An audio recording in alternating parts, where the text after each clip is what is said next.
I remember receiving a letter from the American publisher HarperCollins that said that reading The Alchemist was like getting up at dawn and seeing the sunrise while the rest of the world still slept.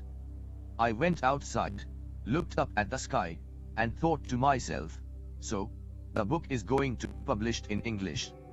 At the time, I was struggling to establish myself as a writer and to follow my path despite all the voices telling me it was impossible. And little by little, my dream was becoming reality. 10, 100, 1,000, 1,000,000 copies sold in America. One day, a Brazilian journalist phoned to say President Clinton had been photographed reading the book. Sometime later, when I was in Turkey, I opened the magazine Vanity Fair and there was Julia Roberts declaring that she adored the book. Walking alone down a street in Miami, I heard a girl telling her mother, "You must read The Alchemist." The book has been translated into 56 languages, has sold more than 20 million copies, and people are beginning to ask, what's the secret behind such a huge success? The only honest response is, I don't know. All I know is that, like Santiago the shepherd boy, we all. Introduction. Need to be aware of our personal calling. What is a personal calling? It is God's blessing. It is the path that God chose for you here on earth. Whenever we do something that fills us with enthusiasm, we are follow our legend. However, we don't all have the courage to confront our own dream. Why? There are 4 obstacles. First, we are told from childhood onward that everything we want to do is impossible. We grow up with this idea, and as the years accumulate, so do the layers of prejudice, fear, and guilt. There comes a time when our personal calling is so deeply buried in our soul as to be invisible. But it's still there. If we have the courage to disinter dream, we are then faced by the second obstacle, love. We know what we want to do, but are afraid of hurting those around us by abandoning everything in order to pursue our dream. We do not realize love is just a further impetus, not something that will prevent us going forward. We do not realize that those who genuinely wish us well want us to be happy and are prepared to accompany us on that journey. Once we have accepted that love is a stimulus, we come up against the third obstacle, fear of the defeats we will meet on the path. We who fight for our dream suffer far more when it doesn't work out, because we 4. Introduction. Cannot fall back on the old excuse, oh, well, I didn't really want it anyway. We do want and know that we have staked everything on it and that the path of the personal calling is no easier than any other path, except that our whole heart is in this journey. Then, we warriors of light must be prepared to have patience in difficult times and to know that the universe is conspiring in our favor, even though we may not understand how. I ask myself, are defeats necessary? Well, necessary or not, they happen. When we first begin fighting for our dream, we have no experience and make many mistakes. The secret of life, though, is to fall 7 times and to get up 8 times. So, why is it so important to live our personal calling if we are only going to suffer more than other people? Because, once we have overcome the defeats, and we always do, we are filled by a greater sense of euphoria and confidence. In the silence of our hearts, we know that we are proving ourselves worthy of the miracle of life. Each day, each hour, is part of the good fight. We start to live with enthusiasm and pleasure. Intense, unexpected suffering passes more quickly than suffering that is apparently bearable. The latter goes on for years and, without our noticing, eats away at our soul, until, one day, we are no longer able to free ourselves from the bitterness and it stays with us for the rest of our lives. Having disinterred our dream, having used the introduction power of love to nurture it and spent many years living with the scars, we suddenly notice that what we always wanted is there, waiting for us, perhaps the very next day. Then comes the 4th obstacle, the fear of realizing the dream for which we fought all our lives. Oscar Wilde said, "Each man kills the thing he loves." And it's true. The mere possibility of getting what we want fills the soul of the ordinary person with guilt. We look around at all those who have failed to get what they want and feel that we do not deserve to get what we want either. We forget about all the obstacles we overcame, all the suffering we endured, all the things we had to give up in order to get this far. I have known a lot of people who, when their personal calling was in their grasp, went on to commit a series of stupid mistakes and never reached their goal, when it was only a step away. This is the most dangerous of the obstacles because it has a kind of saintly aura about it, renouncing joy and conquest. But if you believe yourself worthy of the thing you fought so hard to get, then you become an instrument of God, you help the soul of the world, and you understand why you are here. Paulo Coelho, Rio de Janeiro, November 2002, translated by Margaret Jewel Costa. 6. Prologue. Translated by Clifford E. Landers.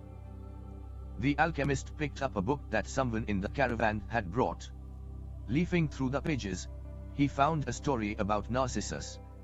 The alchemist knew the legend of Narcissus, a youth who knelt daily beside a lake to contemplate his own beauty. He was so fascinated by himself that, one morning, he fell into the lake and drowned. At the spot where he fell, a flower was born, which was called the Narcissus. But this was not how the author of the book ended the story. He said that when Narcissus died, the goddesses of the forest appeared and found the lake, which had been fresh water, transformed into a lake of salty tears. "Why do you weep?" the goddesses asked. "I weep for Narcissus," the lake replied. "Ah, it is no surprise that you weep for Narcissus," they said, "for though we always pursued him in the forest, you alone could contemplate his beauty close at hand." "But was Narcissus beautiful?" the lake asked. 7. Prologue. "Who better than you to know that?" the goddesses said in wonder. "After all, it was by your banks that he knelt each day to contemplate himself." The lake was silent for some time. Finally, it said, "I weep for Narcissus, but I never noticed that Narcissus was beautiful. I weep because, each time he knelt beside my banks, I could see, in the depths of his eyes, my own beauty reflected." What a lovely story, the alchemist thought. 8. Part 1. The boy's name was Santiago. Dusk was falling as the boy arrived with his herd at an abandoned church. The roof had fallen in long ago, and an enormous sycamore had grown on the spot where the sacristy had once stood. He decided to spend the night there. He saw to it that all the sheep entered through the ruined gate, and then laid some planks across it to prevent the flock from wandering away during the night. There were no wolves in the region, but once an animal had strayed during the night, and the boy had had to spend the entire next day searching for it. He spread the floor with his jacket and lay down, using the book he had just finished reading as a pillow. He told himself that he would have to start reading. 3. Paulo Coelho. Thicker books, they lasted longer, and made more comfortable pillows. It was still dark when he awoke, and, looking up, he could see the stars through the half-destroyed roof. "I wanted to sleep a little longer," he thought. He had had the same dream at night as a week ago, and once again he had awakened before it ended. He rose and, taking up his crook, began to awaken the sheep that still slept. He had noticed that, as soon as he awoke, most of his animals also began to stir. It was as if some mysterious energy bound his life to that of the sheep, with whom he had spent the past 2 years, leading them through the countryside in search of food and water. "They are so used to me that they know my schedule," he muttered. Thinking about that for a moment, he realized that it could be the other way around, that it was he who had become accustomed to their schedule. But there were certain of them who took a bit longer. "Awaken." The boy prodded them, one by one, with his crook. calling each by name. He had always believed that the sheep were able to understand what he said. So there were times when he read them parts of his books that had made an impression on him, or when he would tell them of the loneliness or the happiness of a shepherd in the fields. Sometimes he would comment to them on the things he had seen in the villages they passed. But for the past few days he had spoken to them. 4. The Alchemist. About only one thing: the girl, the daughter of a merchant who lived in the village they would reach in about 4 days. He had been to the village only once, the year before. The merchant was the proprietor of a dry goods shop, and he always demanded that the sheep be sheared in his presence, so that he would not be cheated. A friend had told the boy about the shop, and he had taken his sheep there. "I need to sell some wool," the boy told the merchant. The shop was busy, and the man asked the shepherd to wait until the afternoon. So the boy sat on the steps of the shop and took a book from his bag. "I didn't know shepherds knew how to read," said a girl's voice behind him. The girl was typical of the region of Andalusia, with flowing black hair, and eyes that vaguely recalled the Moorish conquerors. "Well, usually I learn more from my sheep than from books," he answered. During the 2 hours that they talked, she told him she was the merchant's daughter, and spoke of life in the village, where each day was like all the others. The shepherd told her of the Andalusian countryside, and relayed the news from the other towns where he had stopped. It was a pleasant change from talking to his sheep. 5. Paulo. How did you learn to read? The girl asked at one point. "Like everybody learns," he said. "In school." "Well, if you know how to read, why are you just a shepherd?" The boy mumbled an answer that allowed him to avoid responding to her question. He was sure the girl would never understand. He went on telling stories about his travels, and her bright, Moorish eyes went wide with fear and surprise. As the time passed, the boy found himself wishing that the day would never end, that her father would stay busy and keep him waiting for 3 days. He recognized that he was feeling something he had never experienced before, the desire to live in one place forever. With the girl with the raven hair, his days would never be the same again. But finally the merchant appeared, and asked the boy to shear 4 sheep. He paid for the wool and asked the shepherd to come back the following year. And now it was only 4 days before he would be back in that same village. He was excited, and at the same time uneasy. Maybe the girl had already forgotten him. Lots of shepherds passed through, selling their wool. "It doesn't matter," he said to his sheep. "I know other girls in other places." 6. The Alchemist. But in his heart he knew that it did matter. And he knew that shepherds, like seamen and like traveling salesmen, always found a town where there was someone who could make them forget the joys of carefree wandering. The day was dawning, and the shepherd urged his sheep in the direction of the sun. "They never have to make any decisions," he thought. "Maybe that's why they always stay close to me." The only things that concerned the sheep were food and water. As long as the boy knew how to find the best pastures in Andalusia, they would be his friends. Yes, their days were all the same, with the seemingly endless hours between sunrise and dusk, and they had never read a book in their young lives, and didn't understand when the boy told them about the sights of the cities. They were content with just food and water, and, in exchange, they generously gave of their wool, their company, and, once in a while, their meat. "If I became a monster today, and I did to kill them, one by one, they would become aware only after most of the flock had been slaughtered," thought the boy. "They trust me, and they have forgotten how to rely on their own instincts, because I lead them to nourishment." The boy was surprised at his thoughts. Maybe the church, with the sycamore growing from within, had been haunted. It had caused him to have the same. 7. Paulo Coelho. Dream for a second time, and it was causing him to feel anger toward his faithful companions. He drank a bit from the wine that remained from his dinner of the night before, and he gathered his jacket closer to his body. He knew that a few hours from now, with the sun at its zenith, the heat would be so great that he would not be able to lead his flock across the fields. It was the time of day when all of Spain slept during the summer. The heat lasted until nightfall, and all that time he had to carry his jacket. But when he thought to complain about the burden of its weight, he remembered that, because he had a jacket, he had withstood the cold of the dawn. We have to be prepared for change, he thought, and he was grateful for the jacket's weight and warmth. The jacket had a purpose, and so did the boy.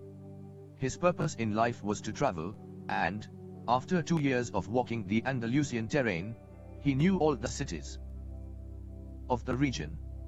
He was planning, on this visit, to explain to the girl how it was that a simple shepherd knew how to read, that he had attended a seminary until he was 16. His parents had wanted him to become a priest, and thereby a source of pride for a simple farm family. They worked hard just to have food and water, like the sheep. He had studied Latin, Spanish, and theology. But ever since he had been a child, he had wanted to know the world, and this was 8. The alchemist. Much more important to him than knowing God and learning about man's sins. One afternoon, on a visit to his family, he had summoned up the courage to tell his father that he didn't want to become a priest, that he wanted to travel. People from all over the world have passed through this village, son, said his father. They come in search of new things, but when they leave they are basically the same people they were when they arrived. They climbed the mountain to see the castle, and they wind up thinking that the past was better than what we have now. They have blonde hair, or dark skin, but basically they are the same as the people who live right here. But I'd like to see the castles in the towns where they live, the boy explained. Those people, when they see our land, say that they would like to live here forever, his father continued. Well, I'd like to see their land, and see how they live, said his son. The people who come here have a lot of money to spend, so they can afford to travel, his father said. Amongst us, the only ones who travel are the shepherds. Well, then I'll be a shepherd. His father said no more. The next day, he gave his son a pouch that held 3 ancient Spanish gold coins. 9. Paulocoelho. I found these one day in the fields. I wanted them to be a part of your inheritance. But use them to buy your flock. Take to the fields, and someday you will learn that our countryside is the best, and our women are the most beautiful. And he gave the boy his blessing. The boy could see in his father's gaze a desire to be able, himself, to travel the world, a desire that was still alive, despite his father's having had to bury it, over dozens of years, under the burden of struggling for water to drink, food to eat, and the same place to sleep every night of his life. The horizon was tinged with red, and suddenly the sun appeared. The boy thought back to that conversation with his father, and felt happy. He had already seen many castles and met many women, but none the equal of the one who awaited him several days hence. He owned a jacket, a book he could trade for another, and a flock of sheep. But, most important, he was able every day to live out his dream. If he were to tire of Andalusian fields, he could sell his sheep and go to sea. By the time he had had enough of the sea, he would already have known other cities, other women, and other chances to be happy. I couldn't have found God in the seminary, he thought, as he looked at the sunrise. 10. The alchemist. Whenever he could, he sought out a new road to travel. He had never been to that ruined church before, in spite of having traveled through those parts many times. The world was huge and inexhaustible. He had only to allow his sheep to set the route for a while, and he would discover other interesting things. The problem is that they don't even realize that they are walking a new road every day. They don't see that the fields are new and the seasons change. All they think about is food and water. Maybe we are all that way, the boy mused. Even me, I haven't thought of other women since I met the merchant's daughter. Looking at the sun, he calculated that he would reach Tarifa before midday. There, he could exchange his book for a thicker one, fill his wine bottle, shave, and have a haircut.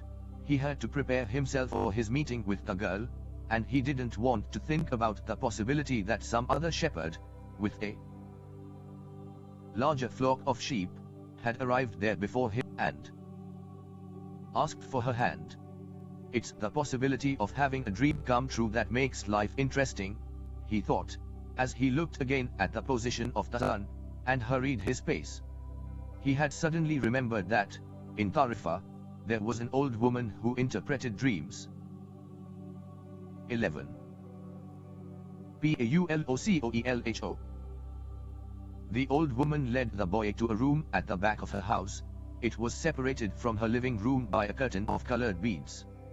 The room's furnishings consisted of a table, an image of the Sacred Heart of Jesus, and 2 chairs. The woman sat down, and told him to be seated as well.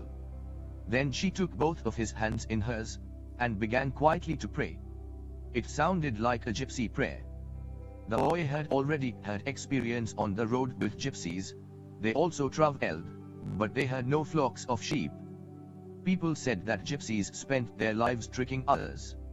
It was also said that they had a pact with the devil, and that they kidnapped children and, taking them away to their mysterious camps, made them their slaves. As a child, the boy had always been frightened to death that he would be captured by gypsies, and this childhood fear returned when the old woman took his hands in hers. But she has the Sacred Heart of Jesus there, he thought, trying to reassure himself. He didn't want his hand to begin trembling, showing the old woman that he was fearful. He recited an Our Father silently. Very interesting, said the woman, never taking her eyes from the boy's hands, and then she fell silent. The boy was becoming nervous. His hands began to tremble, and the woman sensed it. He quickly pulled his hands away. 12. The alchemist. Didn't come here to have you read my palm, he said, already regretting having come. He thought for a moment that it would be better to pay her fee and leave without learning a thing, that he was giving too much importance to his recurrent dream. You came so that you could learn about your dreams, said the old woman. And dreams are the language of God. When he speaks in our language, I can interpret what he has said. But if he speaks in the language of the soul, it is only you who can understand. But, whichever it is, I'm going to charge you for the consultation. Another trick, the boy thought. But he decided to take a chance. A shepherd always takes his chances with wolves and with drought, and that's what makes a shepherd's life exciting. I have had the same dream twice, he said. I dreamed that I was in a field with my sheep, when a child appeared and began to play with the animals. I don't like people to do that, because the sheep are afraid of strangers. But children always seem to be able to play with them without frightening them. I don't know why. I don't know how animals know the age of human beings. Tell me more about your dream, said the woman. I have to get back to my cooking, and, since you don't have much money, I can't give you a lot of time. 13. Paulo Coelho. The child went on playing with my sheep for quite a while, continued the boy, a bit upset. And suddenly, the child took me by both hands and transported me to the Egyptian pyramids. He paused for a moment to see if the woman knew what the Egyptian pyramids are. But she said nothing. Then, at the Egyptian pyramids, he said the last 3 words slowly, so that the old woman would understand. The child said to me, if you come here, you will find a hidden treasure. And, just as she was about to show me the exact location, I woke up. Both times. The woman was silent for some time. Then she again took his hands and studied them carefully.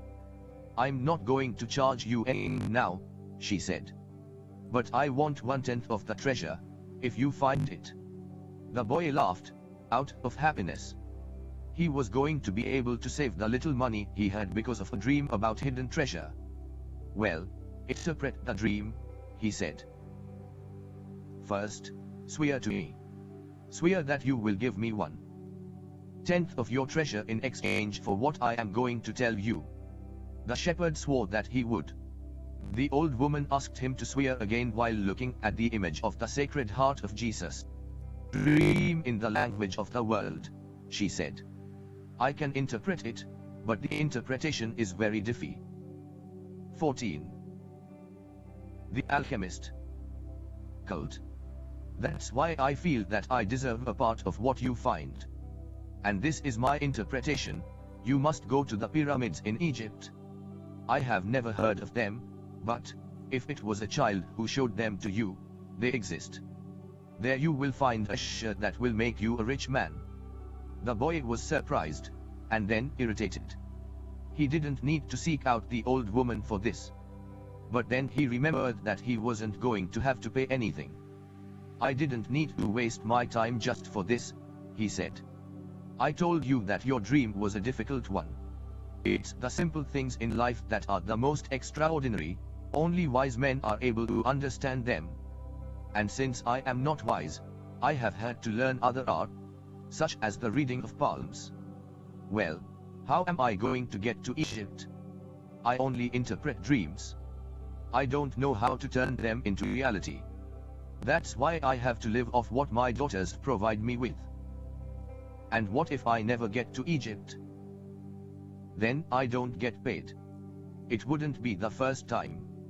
And the woman told the boy to leave, saying she had already wasted too much time with him. So the boy was disappointed. He decided that he would never again believe in dreams. He remembered that he had a number of things he had to take care of. 15. Paulo Coelho. He went to the market for something to eat. He traded his book for one that was thicker, and he found a bench in the plaza where he could sample the new wine he had bought. The day was hot, and the wine was refreshing. The sheep were at the gates of the city, in a stable that belonged to a friend. The boy knew a lot of people in the city. That was what made traveling appeal to him. He always made new friends, and he didn't need to spend all of his time with them. When someone sees the same people every day, as had happened with him at the seminary, they wind up becoming a part of that person's life. And then they want the person to change. If someone isn't what others want them to be, the others become angry. Everyone seems to have a clear idea of how other people should lead their lives, but none about his or her own. He decided to wait until the sun had sunk a bit lower in the sky before following his flock back through the fields. 3 days from now, he would be with the merchant's daughter. He started to read the book he had bought. On the very first page it described a burial ceremony. And the names of the people involved were very difficult to pronounce. If he ever wrote a book, he thought, he would present one person at a time, so that the reader wouldn't have to worry about memorizing a lot of names. When he was finally able to concentrate on what he 16. The Alchemist was reading, he liked the book better. The burial was on a snowy day, and he welcomed the feeling of being cold. As he read on, an old man sat down at his side and tried to strike conversation. "What are they doing?" the old man asked, pointing at people in the plaza. "Working," the boy answered dryly, making it look as if he wanted to concentrate on his reading. Actually, he was thinking about shearing his sheep in front of the merchant's daughter, so that she could see that he was someone who was capable of doing difficult things. He had already imagined the scene many times. Every time, the girl became fascinated when he explained that the sheep had to be sheared from to front. He also tried to remember some good stories to relate as he sheared the sheep. Most of them he had read in books, but he would tell them as if they were his personal experience. She would never know the difference, because she didn't know how to read. Meanwhile, the old man persisted in his attempt to strike up a conversation. He said that he was tired and thirsty, and asked if he might have a sip of the boy's wine. The boy offered his bottle, hoping that the old man would leave him alone. But the old man wanted to talk, and he asked the boy what book he was reading. The boy was tempted to be rude, and moved to another bench, but his father had 17. Paulo Coelho taught him to be respectful of the elderly. So he held out the book to the man, for two reasons. First, that he, himself, wasn't sure how to pronounce the title, and second, that if the old man didn't know how to read, he would probably feel ashamed and decide of his own AC code to change benches. Said the old man, looking at all sides of the book, as if it was some strange object. This is an important book, but it's really irritating. The boy was shocked. The old man knew how to read, and had already read the book. And if the book was irritating, as the old man had said, the boy still had time to change for another. It's a book that says the same thing almost all the other books in the world say, continued the old man. It describes people's inability to use their own personal legends. And it ends up saying that everyone believes the world's greatest lie. What's the world's greatest lie? The boy asked, completely surprised. It's this, that at a certain point in our lives, we lose control of what's happening to us, and our lives become controlled by fate. That's the world's greatest lie. That's never happened to me, the boy said. They wanted me to be a priest. I decided to become a shepherd. 18. The alchemist. Much better, said the old man. Because you really like to travel. He knew what I was thinking, the boy said to himself.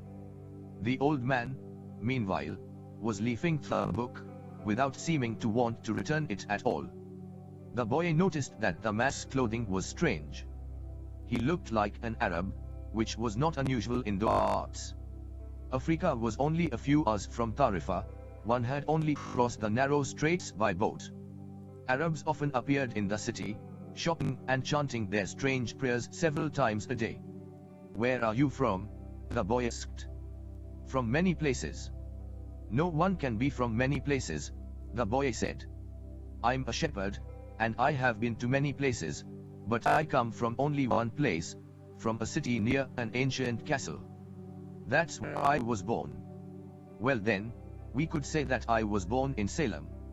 The boy didn't know where Salem was, but he didn't want to ask, fearing that he would appear ignorant. He looked at the people in the plaza for a while.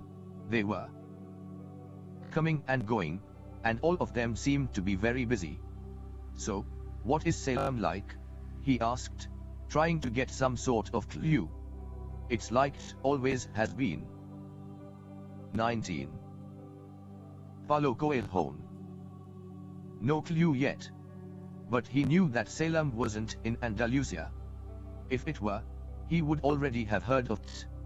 And what do you do in Salem? He insisted. What do I do in Salem? The old man laughed. Well, I'm the king of Salem. People say strange things, the boy thought. Sometimes it's better to be with the sheep, who don't say anything. And better still to be alone with one's books.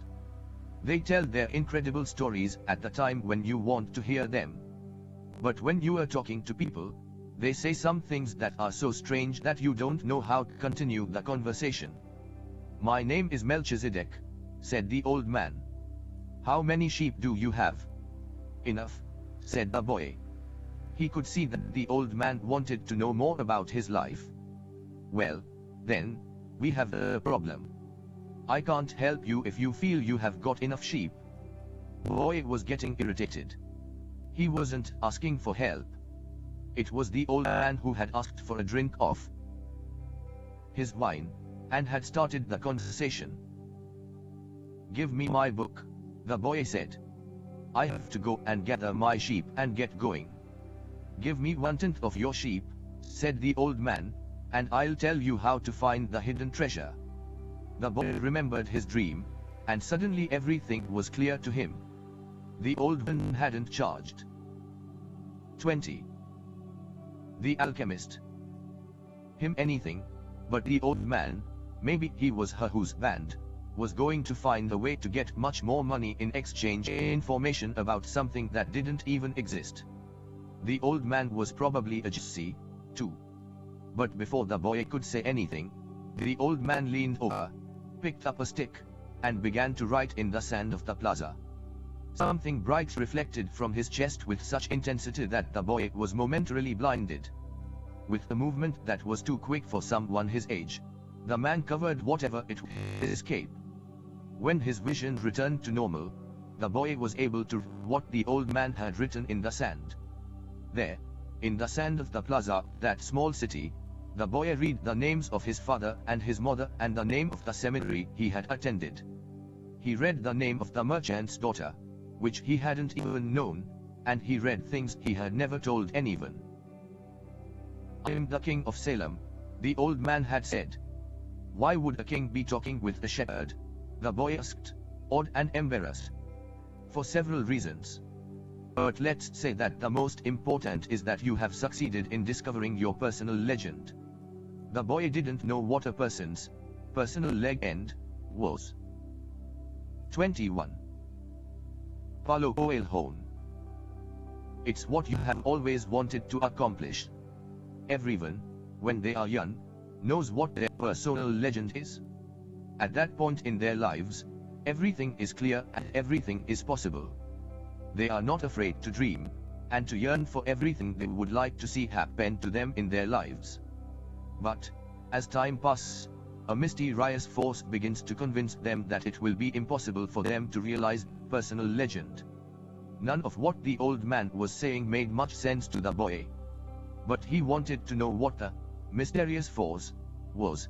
The merchant's daughter would be impressed when he told her about that. It's a force that appears to be negative, but actually shows you how to realize your personal legend.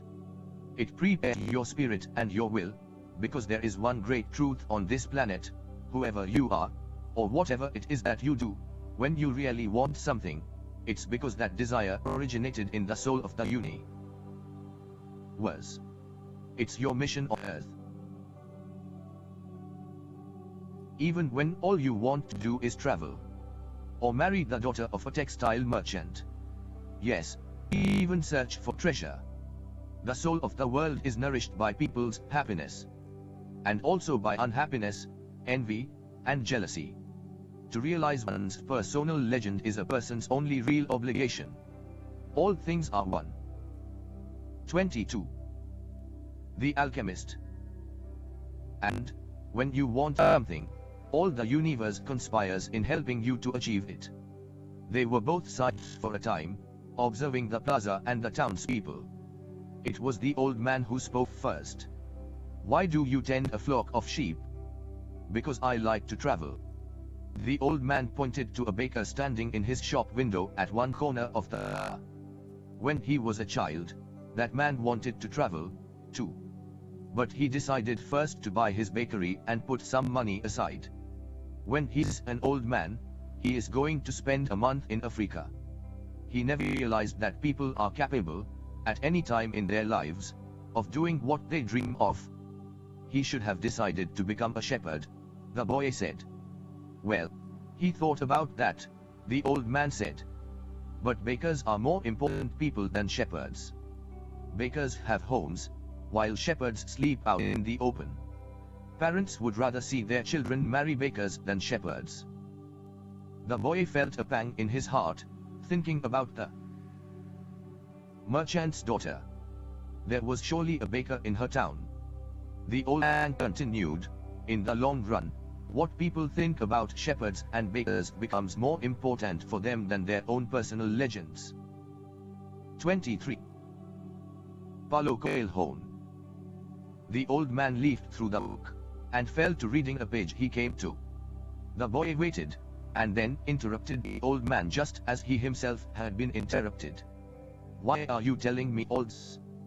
because you are trying to realize your personal leg end. And you are at the point where you are about to give it all up. And that's when you always appear on the scene. Not always in this way, but always appear in one form or another. Sometimes I appear in the form of a solution, or a good idea. At other times, at a crucial moment, I make it easier for things to happen. There are other things I do, too, but most of the time people don't realize I have done them. The old man related that, the week before, he had been asked to appear before a miner, and had taken the form of a stone. The miner had abandoned everything to go mining for emeralds. For 5 years he had been working a certain river, and had examined hundreds of thousands of stones looking for an emerald. The miner was about to give it all up, right at the point when, if he would examine just one more stone, just one more, he would find his emerald. Since the miner had sacrificed everything to his personal legend, the old man decided to become involved. He transformed himself into a stone that rolled up to the 24. The alchemist. Miner's foot. The miner, with all the anger and frustration of his 5 fruitless years, picked up the stone and threw it aside. But he had thrown it with such force that it broke the stone it fell upon, and there, embedded in the broken stone, was the most beautiful emerald in the world. People learn, early in their lives, what is their reason for being, said the old man, with a certain bitterness. Maybe that's why they give up on it so early, too. But that's the way it is. The boy reminded the old man that he had said something about hidden treasure. Treasure is uncovered in the force of flowing water, and it is buried by the same currents, said the old man. If you want to learn about your own treasure, you will have to give me 1/10 of your flock. What about 1/10 of my treasure? The old man looked disappointed. If you start out by promising what you don't even have yet, you'll lose your desire to work toward getting it. The boy told him that he had already promised to give 1/10 of his treasure to the gypsy. Gypsies are experts at getting people to do that, sighed the old man. In any case, it's good that you have learned that everything in life has its price. This is what the warriors of the light try to teach. 25. Paulocoelho. The old man returned the book to the boy. Tomorrow, at this same time, bring me 1/10 of your flock, and I will tell you how to find the hidden treasure. Good afternoon. And he vanished around a corner of the plaza. The boy began again to read his book, but he was no longer able to concentrate. He was tense and upset, because he knew that the old man was right. He went over to the bakery and bought a loaf of bread, thinking about whether or not he should tell the baker what the old man had said about him. Sometimes it's better to leave things as they are, he thought to himself, and decided to say nothing. If he were to say anything, the baker would spend 3 days thinking about giving it all up, even though he had gotten used to the way things were. The boy could certainly resist causing that kind of anxiety for the baker.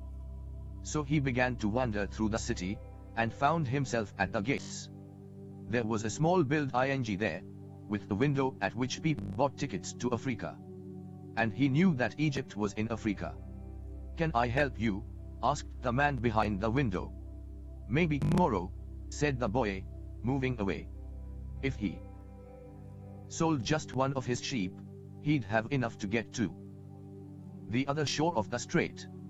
The idea frightened him. "Another dreamer," said the ticket seller to his asses. 26. The alchemist. Watching the boy walk away. He doesn't have enough money to travel. While standing at the ticket window, the boy had remembered his flock, and decided he should go back to being a shepherd. In 2 years he had learned everything about shepherding.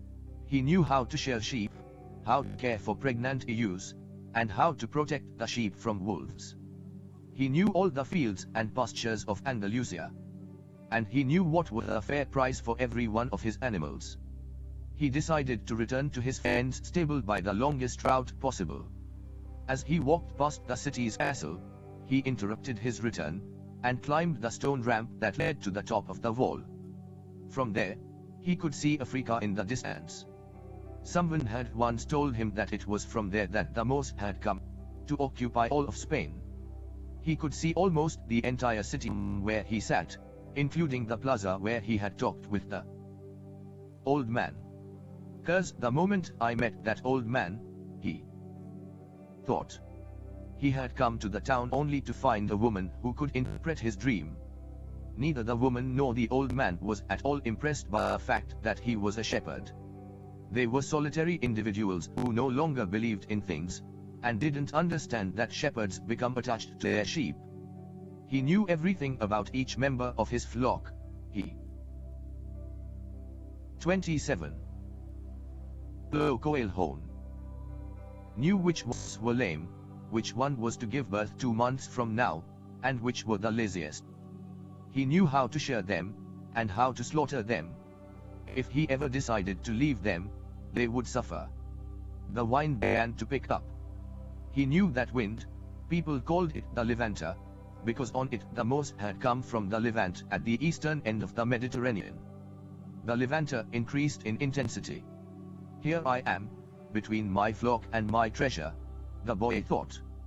He had to choose between something he had become accustomed to and something he wanted to have.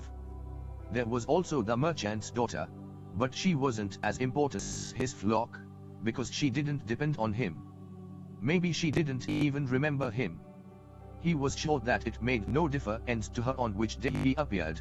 For her, every day was the same, and when each day is the same as the next, it's because people fail to recognize the good things that happen in their lives every day that the sun rises. "I left my father, my mother, and the town castle behind.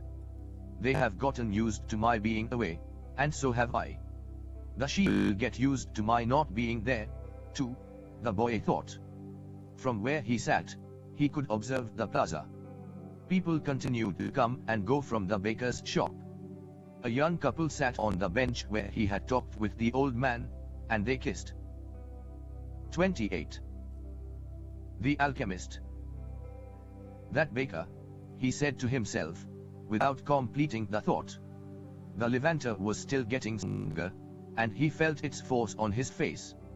That wind had brought the Moors, yes, but it had also brought the smell of the desert and of wailed women. It had brought with it the sweat and the dreams of men who had once left to search for the unknown, and for gold and adventure, and for the Pvmits. The boy felt jealous of the freedom of the wind, and saw that he could have the same freedom. There was nothing to hold him back except himself. The sheep, the merchant's daughter, and the fields of Andalusia were only steps along the way to his personal legend. The next day, the boy met the old man at noon. He brought 6 sheep with him. "I'm surprised," the boy said. "My friend bought all the other sheep immediately. He said that he had always dreamed of being a shepherd, and that it was a good omen." "That's the way it always is," said the old man. "It's called the principle of favorability. When you play cards the first time, you are almost sure to win. Beginner's luck. Is that? Because there is a force that wants you to realize your personal legend. It whets your appetite with a taste of success." 29. Paulo Coelho. Then the old man began to inspect the sheep, and he saw that one was lame. The boy explained that it wasn't important, since that sheep was the most intelligent of the flock, and produced the most wool. "Where is the treasure?" he asked. "It's in Egypt, near the pyramids." The boy was startled. The old woman had said the same thing. But she hadn't charged him anything. "In order to find the treasure, you will have to follow the omens. God has prepared a path for everyone to follow. You just have to read the omens that he left for you." Before the boy could reply, a butterfly appeared and fluttered between him and the old man. He remembered something his grandfather had once told him, that butterflies were a good omen. Like crickets, and like grasshoppers, like lizards and 4-leaf clovers. That's right, said the old man, able to read the boy's thoughts. Just as your grandfather taught you. These are good omens. The old man opened his cape, and the boy was struck by what he saw. The old man wore a breastplate of heavy gold, covered with precious stones. The boy recalled the brilliance he had noticed on the previous day. He really was a king. He must be disguised to avoid encounters with thieves. Take these, said the old man, holding out a white 30. The alchemist stone and a black stone that had been embedded at the center of the breastplate. They are called Urim and Thummim. The black signifies yes, and the white no. When you are unable to read the omens, they will help you to do so. Always ask an objective question. But, if you can, try to make your own decisions. The treasure is at the Pvmits, that you already knew. But I had to insist on the payment of 6 sheep because I helped you to make your decision. The boy put stones in his pouch. From then on, he would make his own decisions. Don't forget that everything you deal with is only one thing and nothing else. And don't forget the language of omens. And, above all, don't forget to follow your personal legend through to its conclusion. But before I go, I want to tell you a little story. A certain shopkeeper sent his son to learn about the secret of happiness from the wisest man in the world. The lad wandered through the desert for 40 days, and finally came upon a beautiful castle, high atop a mountain. It was there that the wise man lived. Rather than finding a saintly man, though, our hero, on entering the main room of the castle, saw a hive of activity. Tradesmen came and went, people were conversing in the corners, a small orchestra was playing soft music, and there was a table covered with platters of the most delicious food in that part of the world. 31. Paulo Coelho. The wise man conversed with everyone, and the boy had to wait for 2 hours before it was his turn to be given a man's attention. The wise man listened attentively to the boy's explanation of why he had come, but told him that he didn't have time just then to explain the secret of happiness. He suggested that the boy look around the palace and return in 2 hours. Meanwhile, I want to ask you to do something, said the wise man, handing the boy a teaspoon that held 2 drops of oil. As you wander around, carry this spoon with you without allowing the oil to spill. The boy began climbing and ascending the many stairways of the palace, keeping his eyes fixed on the spoon. After 2 hours, he returned to the room where the wise man was. Well, asked the wise man, did you see the Persian tapestries that are hanging in my dining hall? Did you see the garden that it took the master gardener 10 years to create? Did you notice the beautiful parchments in my library? The boy was embarrassed, and confessed that he had observed nothing. His only concern had been not to spill the oil that the wise man had entrusted to him. Then go back and observe the marvels of my world, said the wise man. You cannot trust a man if you don't know his house. 32. The alchemist. Relieved, the boy picked up the spoon and returned to his exploration of the palace, this time observing all of the works of art on the ceilings and the walls. He saw the gardens, the mountains all around him, the beauty of the flowers, and the taste with which everything had been selected. Upon returning to the wise man, he related in detail everything he had seen. But where are the drops of oil I entrusted to you? Asked the wise man. Looking down at the spoon he held, the boy saw that the oil was gone. Well, there is only one piece of advice I can give you, said the wisest of wise men. The secret of happiness is to see all the marvels of the world, and never to forget the drops of oil on the spoon. The shepherd said nothing. He had understood the story the old king had told him. A shepherd may like to travel, but he should never forget about his sheep. The old man looked at the boy and, with his hands held together, made several strange gestures over the boy's head. Then, taking his sheep, he walked away. At the highest point in Tarifa there is an old fort, built by the Moors. From atop its walls, one can catch a glimpse of Africa. Melchizedek, the king of Salem, sat. 33. Paulocoelho. On the wall of the fort that afternoon, and felt the Levantia blowing in his face. The sheep fidgeted nearby, uneasy with their new owner and excited by so much change. All they wanted was food and water. Melchizedek watched a small ship that was plowing its way out of the port. He would never again see the boy, just as he had never seen Abraham again after Having charged him his 1/10 fee. That was his work. The gods should not have desires, because they don't have personal legends. But the king of Salem hoped desperately that the boy would be successful. It's too bad that he is quickly going to forget my name, he thought. I should have repeated it for him. Then when he spoke about me he would say that I am Melchizedek, the king of Salem. He looked to the skies, feeling a bit abashed, and said, I know it's the vanity of vanities, as you said, my lord. But an old king sometimes has to take some pride in himself. How strange Africa is, thought the boy. He was sitting in a bar very much like the other bars he had seen along the narrow streets of Tangier. Some men were smoking from gigantic pipe that they passed from one to the other. In just a few hours he had seen men walking hand in hand, women with their 4.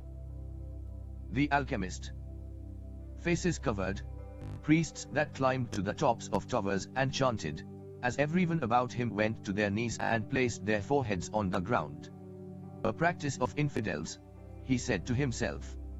As a child in church, he had always looked at the image of Saint Santiago Matamoros on his white horse, his sword unsheathed, and figures such as these kneeling at his feet. The boy felt ill and terribly alone. The infidels had an evil look about them. Besides this, in the rush of his travels he had forgotten a detail, just one detail, which could keep him from his treasure for a long time. Only Arabic was spoken in this country. The owner of the bar approached him, and the boy pointed to a drink that had been served at the next table. It turned out to be a bitter tea. The boy preferred wine. But he didn't need to worry about that right now. What he had to be concerned about was his treasure, and how he was going to go about getting it. The sale of his sheep had left him with enough money in his pouch, and the boy knew that in money there was magic. Whoever has money is never really alone. Before long, maybe in just a few days, he would be at the Pyramids. An old man, with a breastplate of gold, wouldn't have lied just to acquire 6 sheep. The old man had spoken about signs and omens, and, as the boy was crossing the strait, he had thought. 35. Paulo Coelho. About omens. Yes, the old man had known what he was talking about. During the time the boy had spent in the fields of Andalusia, he had become used to learning which path he should take by observing the ground and the sky. He had discovered that the presence of a certain bird meant that a snake was nearby, and that a certain shrub was a sign that there was water in the area. The sheep had taught him that if God leads the sheep so well, he will also lead a man, he thought, and that made him feel better. The tea seemed less bitter. Who are you? He heard a voice ask him in Spanish. The boy was relieved. He was thinking about omens, and someone had appeared. How come you speak Spanish? He asked. The new arrival was a young man in Western dress, but the color of his skin suggested he was from this city. He was about the same age and height as the boy. Almost everyone here speaks Spanish. We are only 2 hours from Spain. Sit down, and let me treat you to something, said the boy. And ask for a glass of wine for me. I hate this tea. There is no wine in this country, the young man said. Religion here forbids it. The boy told him then that he needed to get to the pyramids. He almost began to tell about his treasure, but decided not to do so. If he did, it was possible that 36. The alchemist. The Arab would want a part of it as payment for taking him there. He remembered what the old man had said about offering something you didn't even have yet. I'd like you to take me there if you can. I can pay you to serve as my guide.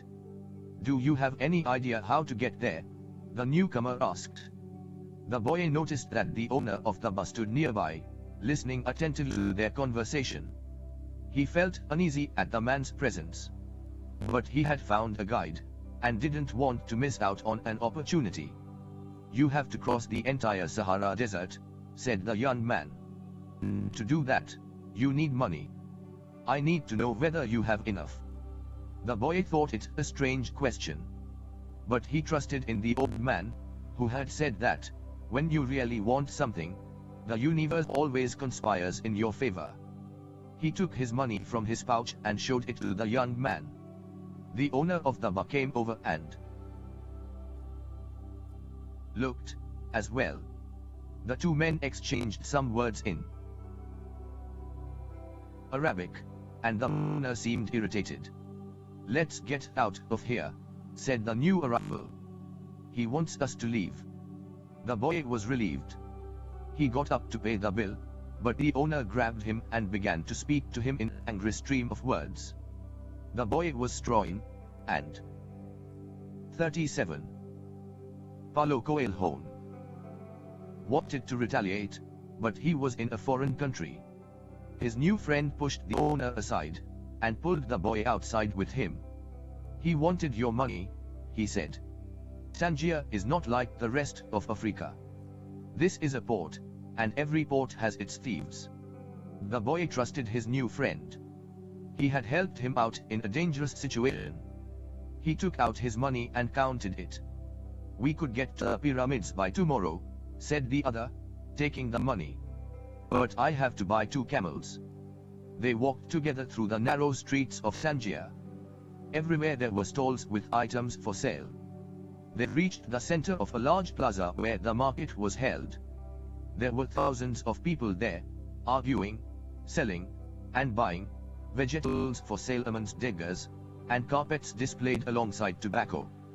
But the boy never took his eye off his new friend. After all, he had all his money. He thought about asking him to give it back, but decided that would be unfriendly. He knew nothing about the customs of the strange land he was in. I'll just watch him, he said to himself. He knew he was stronger than his friend. Suddenly, there in the midst of all that confusion, he saw the most beautiful sword he had ever seen. The scabbard was embossed in silver, and the handle was 38. The alchemist. Black and encrusted with precious stones. The boy promised himself that, when he returned from Egypt, he would buy that sword. Ask the owner of that stall how much the sword costs, he said to his friend. Then he realized that he had been distracted for a few moments, looking at the sword. His heart squeezed, as if his chest had suddenly compressed it. He was afraid to look around, because he knew what he would find. He continued to look at the beautiful sword for a bit longer, until he summoned the courage to turn around. All around him was the market, with people coming and shouting and buying, and the aroma of strange foods, but nowhere could he find his new companion. The boy wanted to believe that his friend had simply become separated from him by accident. He decided to stay right there and await his return.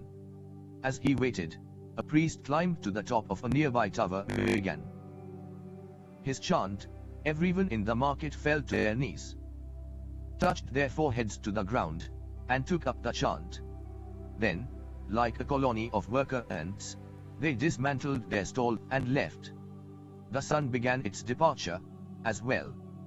The boy watched it through its trajectory for some time, until it was hidden behind the white houses surrounding the plaza. He recalled that when the sun had risen that morning, he was on another continent, still a shepherd. 39. Paulo Coelho with 60 sheep, and looking forward to meeting with the girl. That morning he had known everything that was going to happen to him as he walked through the familiar fields. But now, as the sun began to set, he was in a different country, a stranger in a strange land, where he couldn't even speak the language. He was no longer a shepherd, and he had nothing, not even the money to return and start everything over. All this happened between sunrise and sunset, the boy thought. He was feeling sorry for himself, and lamenting the fact that his life could have changed so suddenly and so drastically. He was so ashamed that he wanted to cry. He had never even wept in front of his own sheep. But the marketplace was empty, and he was far from home, so he wept. He wept because God was unfair, and because this was the way God repaid those who believed in their dreams. When I had my sheep, I was happy, and I made those around me happy. People saw me coming and welcomed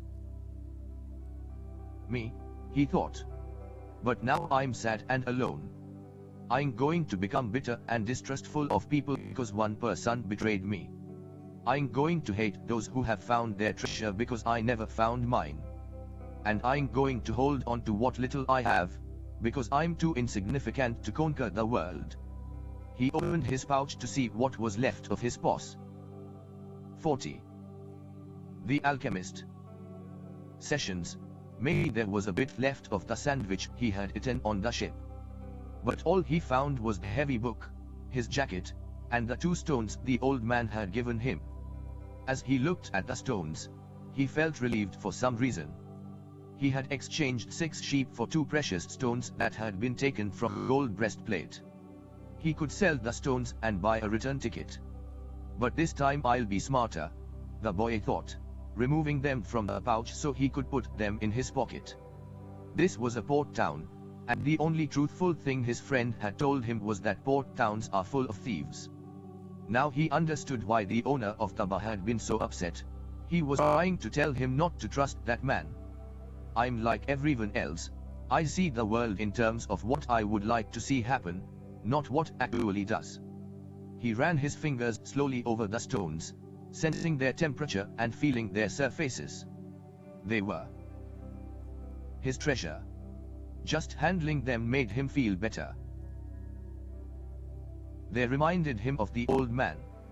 When you want something, all the universe conspires in helping you to achieve it, he had said. The boy was trying to understand the truth of what the old man had said. There he was in the empty marketplace, without a cent to his name, and with not a sheep to guard through the night. But the stones were 41. Paulo Coelho. Proof that he had met with a king who knew of the boy's past. They are called Urim and Thummim, and they can help you to read the omens. The boy put the stones back in the pouch and decided to do an experiment. The old man had said to ask very clear questions, and to do that, the boy had to know what he wanted. So, he asked if the old man's blessing was still with him. He took out one of the stones. It was yes. Am I going to find my treasure? He asked. He stuck his hand into the pouch, and felt around for one of the stones. As he did so, both of them pushed through a hole in the pouch and fell to the ground. The boy had never even noticed that there was a hole in his pouch. He knelt down to find Urim and Thummim and put them back in the pouch. But as he saw them lying there on the ground, another phrase came to his mind. Learn to recognize omens, and follow them, the old king had said. An omen. The boy smiled to himself. He picked up the 2 stones and put them back in his pouch. He didn't consider mending the hole. The stones would fall through any time they wanted. He had learned that there were certain things one shouldn't ask about, so as not to flee from one's own personal legend. I promised that I would make my own decisions, he said to himself. 42. The Alchemist. But the stones had told him that the old man was still with him, and that made him feel more confident. He looked around at the empty plaza again, feeling less desperate than before. This wasn't a strange place, it was a new one. After all, what he had always wanted was just that, to know new places. Even if he never got to the pyramids, he had already traveled farther than any shepherd he knew. Oh, if they only knew how different things are just 2 hours by ship from where they are, he thought. Although his new world at the moment was just an empty marketplace, he had already seen it when it was with life, and he would never forget it. He remembered the sword. It hurt him a bit to think about it, but he had never seen one like it before. As he mused about these things, he realized that he had to choose between thinking of himself as the poor victim of a thief and as an adventurer in quest of his treasure. "I'm an adventurer, looking for treasure," he said to himself. He was shaken into wakefulness by someone. He had fallen asleep in the middle of the marketplace, and life in the plaza was about to resume. Looking around, he sought his sheep, and then realized that he was in a new world. But instead of being 40, Paulo Coelho saddened, he was happy. He no longer had to seek out food and water for the sheep. He could go in search of his treasure. Instead, he had not a cent in his pocket, but he had faith. He had decided, the night before, that he would be as much an adventurer as the ones he had admired in books. He walked slowly through the market. The merchants were assembling their stalls, and the boy helped a candy seller to do his. The candy seller had a smile on his face. He was happy, aware of what his life was about, and ready to begin a day's work. His smile reminded the boy of the old man, a mysterious old king he had met. This candy merchant isn't making candy so that later he can travel or marry a shopkeeper's daughter. He is doing it because it's what he wants to do, thought the boy. He realized that he could do the same thing the old man had, sense whether a person was near to or far from his personal legend. Just by looking at them. It's he, and yet I have never done it before, he thought. When the stall was assembled, the candy seller offered the boy the first sweet he had made for the day. The boy thanked him, ate it, and went on his way. When he had gone only a short distance, he realized that, while they were erecting the stall, one of them had spoken Arabic and the other Spanish, and they had understood each other perfectly well. 44. The alchemist. There must be a language that doesn't depend on words, the boy thought. I have already had that experience with my sheep, and now it's happening with people. He was learning a lot of new things. Some of them were things that he had already experienced, and weren't really new, but that he had never perceived before. And he hadn't perceived them because he had become accustomed to them. He realized, if I can learn to understand this language without words, I can learn to understand the world. Relaxed and unhurried, he resolved that he would walk through the narrow streets of Tangier. Only in that way would he be able to read the omens. He knew it would require a lot of patience, but shepherds know all about patience. Once again he saw that, in that strange land, he was applying the same lessons he had learned with his sheep. All things are one, old man had said. The crystal merchant awoke with the day, and felt the same anxiety that he felt every morning. He had been in the same place for 30 years, a shop at the top of a hilly street where few customers passed. Now it was too late to change anything. The only thing he had ever learned to do was to buy and sell crystal. 45. Paulo Coelho. Glassware. There had been a time when many people knew of his shop. Arab merchants, French and English geologists, German soldiers who were always well-known. In those days it had been wonderful to be selling crystal, and he had thought how he would become rich, and have beautiful women at his side as he grew older. But, as time passed, Tangier changed. The nearby city of Ceuta had grown faster than Tangier, and business had fallen off. Neighbors moved away, and there remained only a few small shops on the hill. and no one was going to climb the hill just to browse through a few small shops. But the crystal merchant had no choice. He had lived 30 years of his life buying and selling crystal pieces, and now it was too late to do anything else. He spent the entire morning observing the infrequent comings and goings in the street.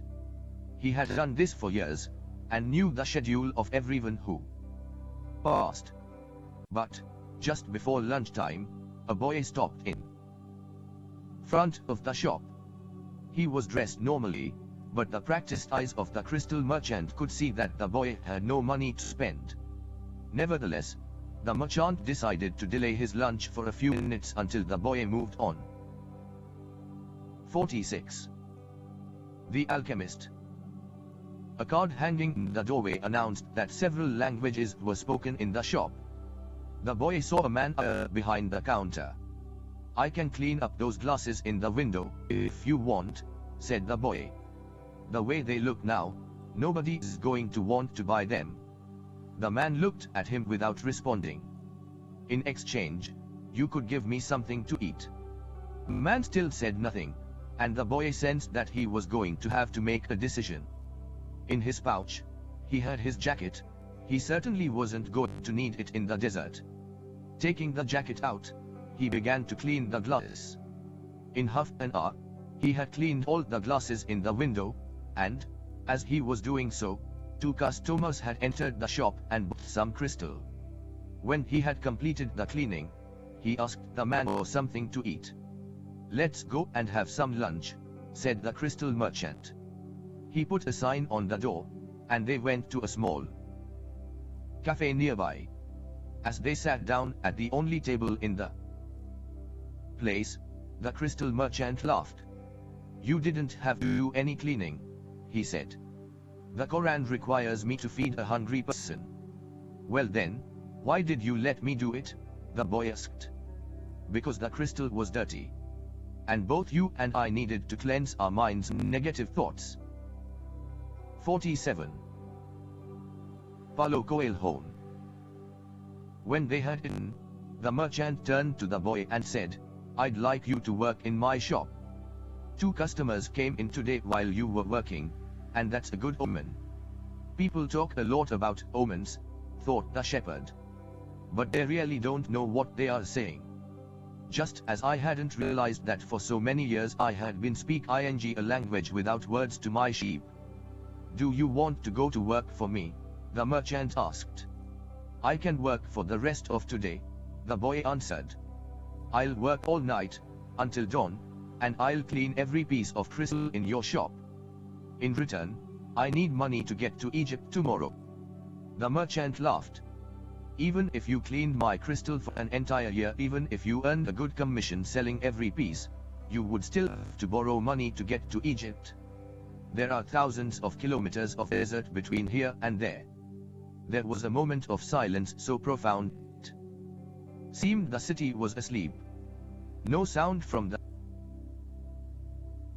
bazaars, no arguments among merchants, no men climbing to the towers to chant. No hope, no adventure, no old kings or personal legends, no treasure, and no pyramids. It was as if the world had fallen silent because the boy's soul had. He sat there, staring blankly through the door of the cafe, wishing that he 48. The alchemist had died, and that everything would end forever at that moment. The merchant looked anxiously at the boy. All the joy he had seen that morning had suddenly disappeared. "I can give you the money you need to get back to your country, son," said the crystal merchant. The boy said nothing. He got up, adjusted his cloth and picked up his pouch.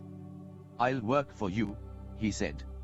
And after another long silence, he added, "I need money to buy some sheep." 49. Part 2. The boy had been working for the crystal merchant for almost a month, and he could see that it wasn't exactly the kind of job that would make him happy. The merchant spent the entire day mumbling behind the counter, telling the boy to be careful with the pieces and not to break anything. But he stayed with the job because the merchant, although he was an old grouch, him fairly, the boy received a good commission for each piece he sold, and had already been able to put some money aside. That morning he had done some calculating.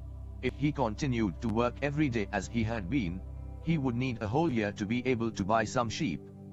"I'd like to build a display case for the crystal," the boy said to the merchant.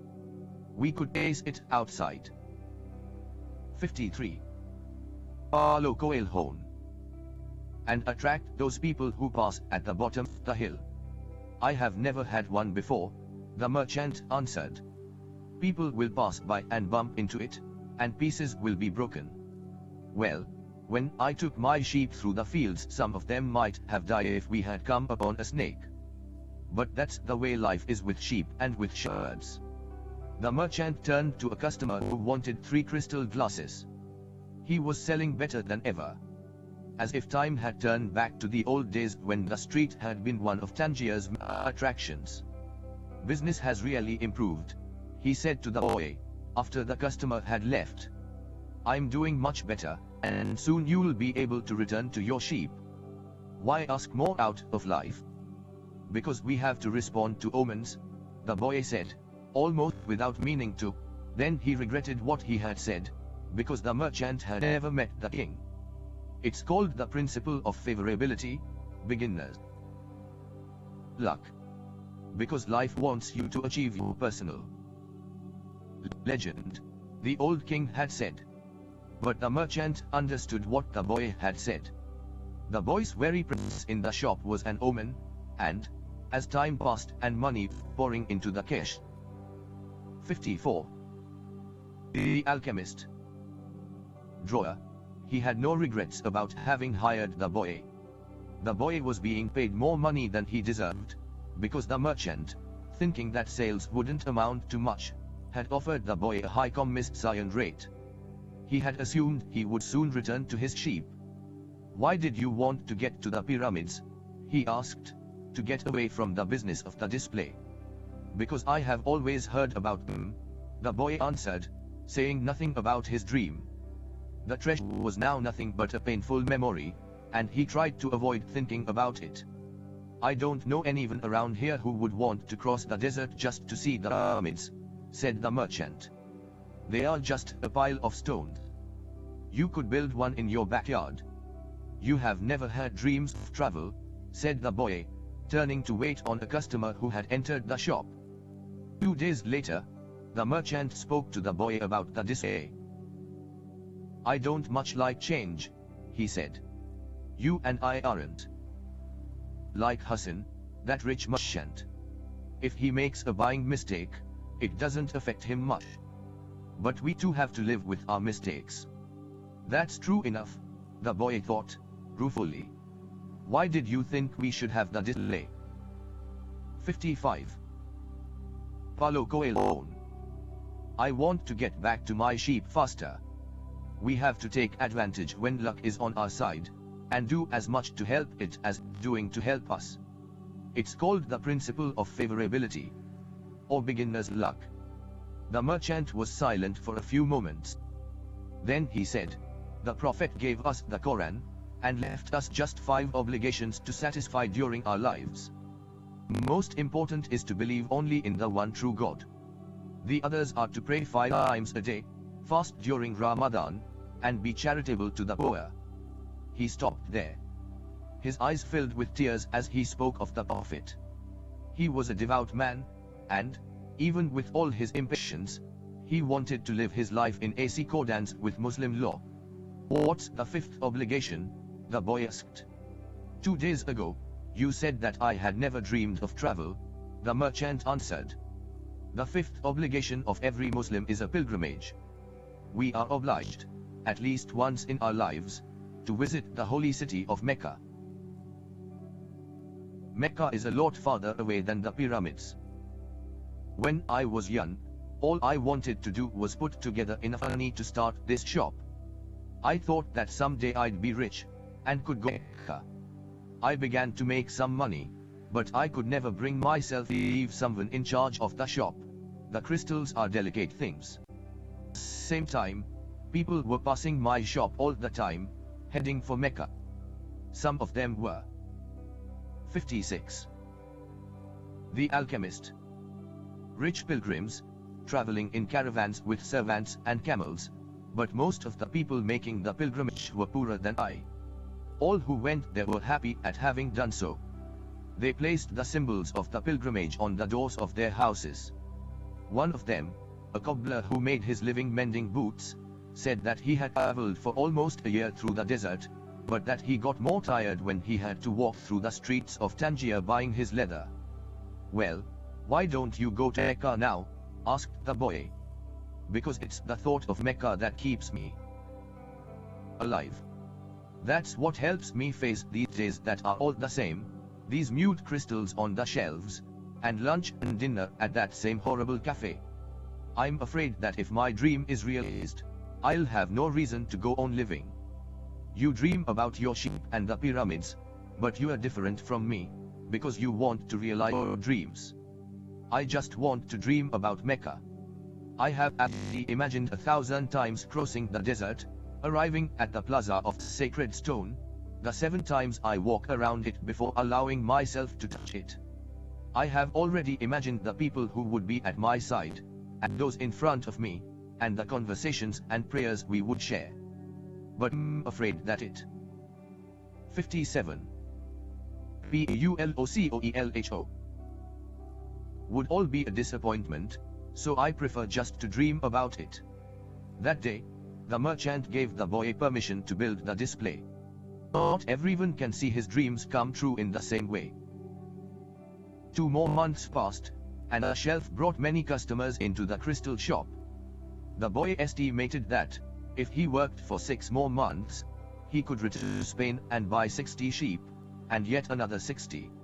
In less than a year, he would have doubled his flock, and he would be able to do business with the Arabs, because he was now able to speak their strange language. Since that morning in the marketplace, he had never again made use of Urim and Thummim, because Egypt was now just as distant a dream for him as was Mecca for the merchant. Anyway, the boy had become happy in his work, and thought all the time about the day when he would disembark at Tarifa as a winner. "You must always know what it is that you want," the old king had said. The boy knew, and was now working toward it. Maybe it was his treasure to have wound up in that strange land, met up with a thief, and doubled the size of his flock without spending a cent. He was proud of himself. He had learned some important things, like how to deal in crystal, and about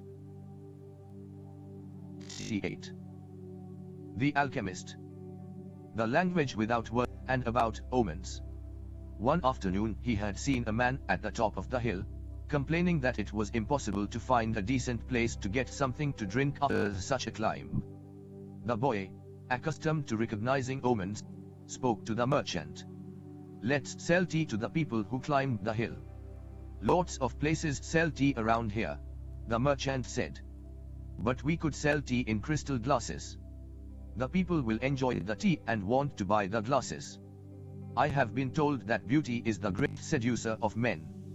The merchant didn't respond, but that afternoon, after saying his prayers and closing the shop, he invited the boy to sit with him and share his hookah, that strange pipe used by the Arabs. "What is it you are looking for?" asked the old merchant. "I have already told you. I need to buy my sheep back, so I have to earn the money to do so." The merchant put some new coals in the hookah, and inhaled deeply. "I have had this shop for 30 years.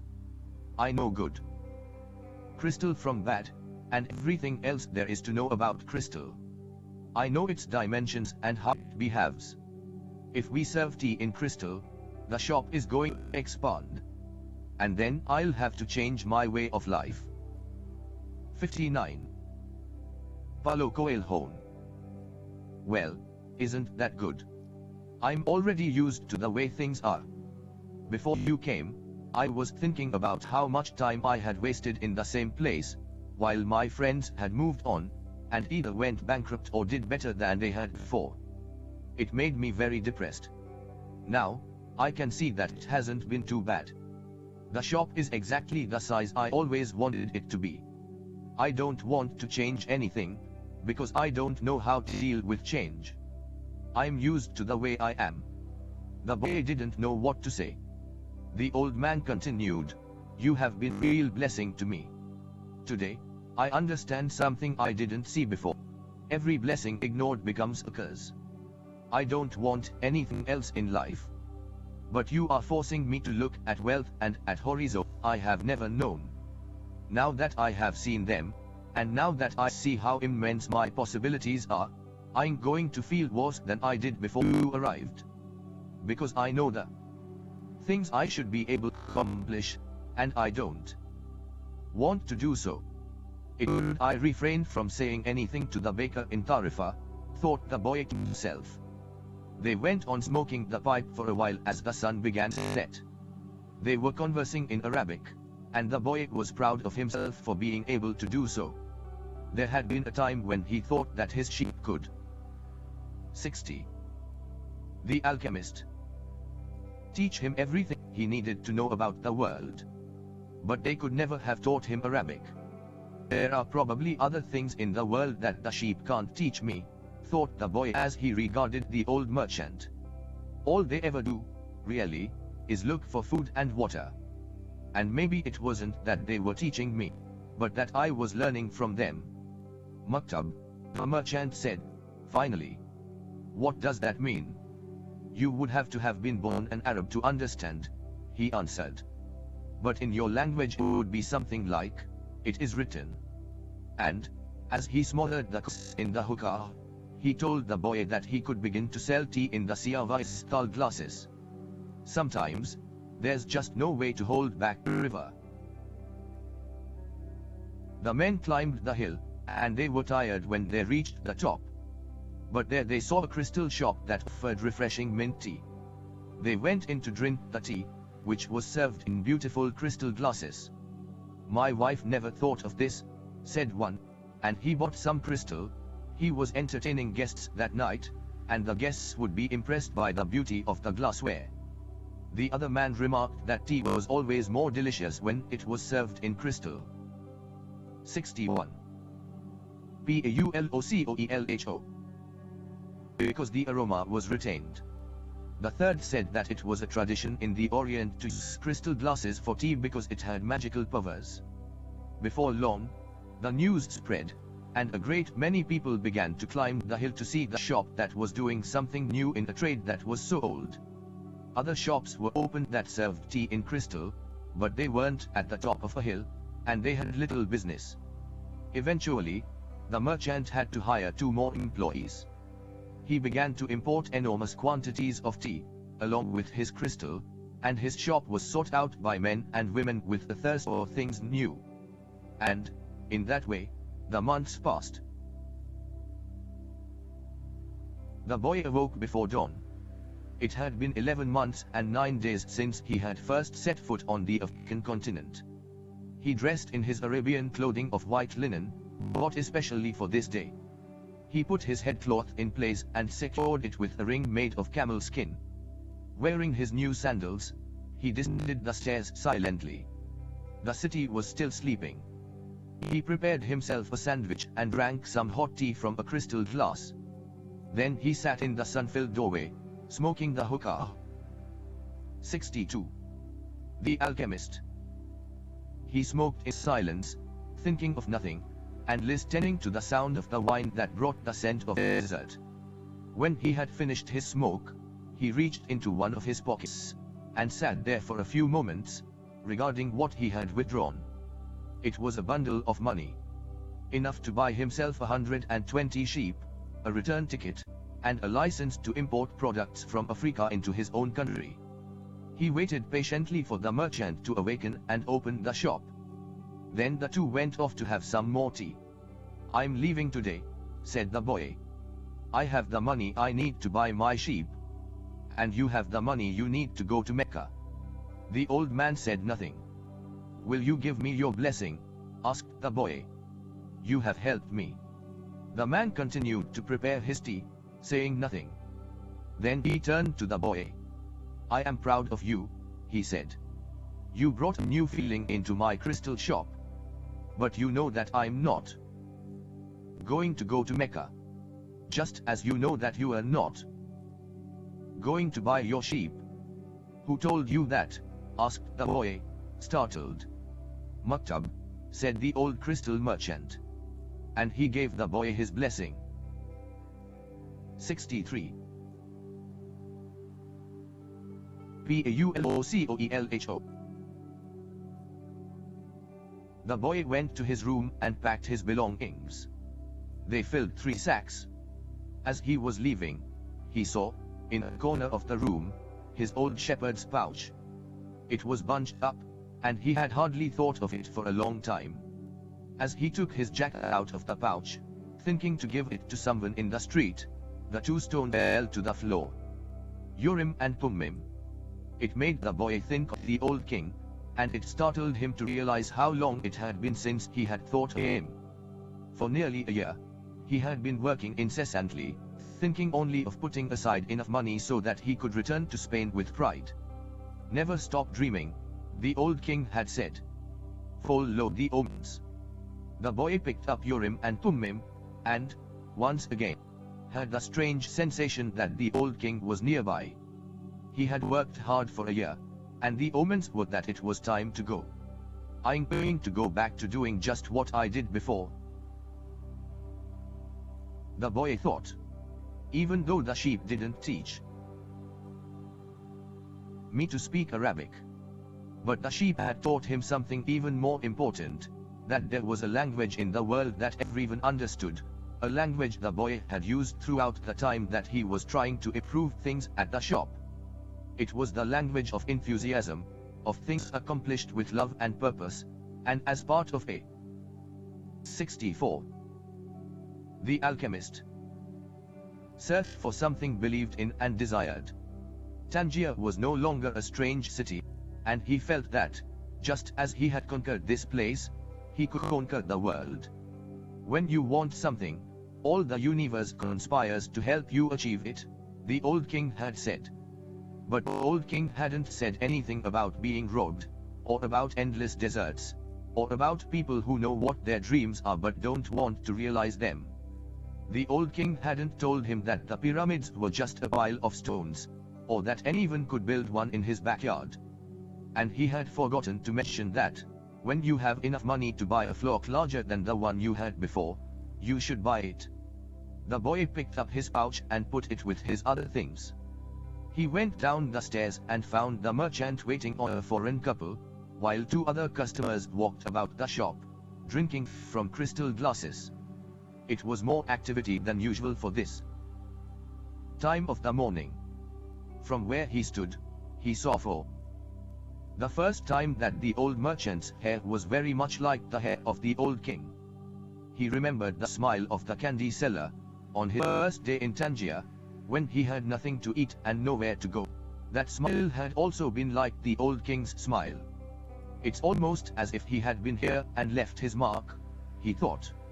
And yet, none of these people has ever met the old king. On the other hand, he said that he always 65.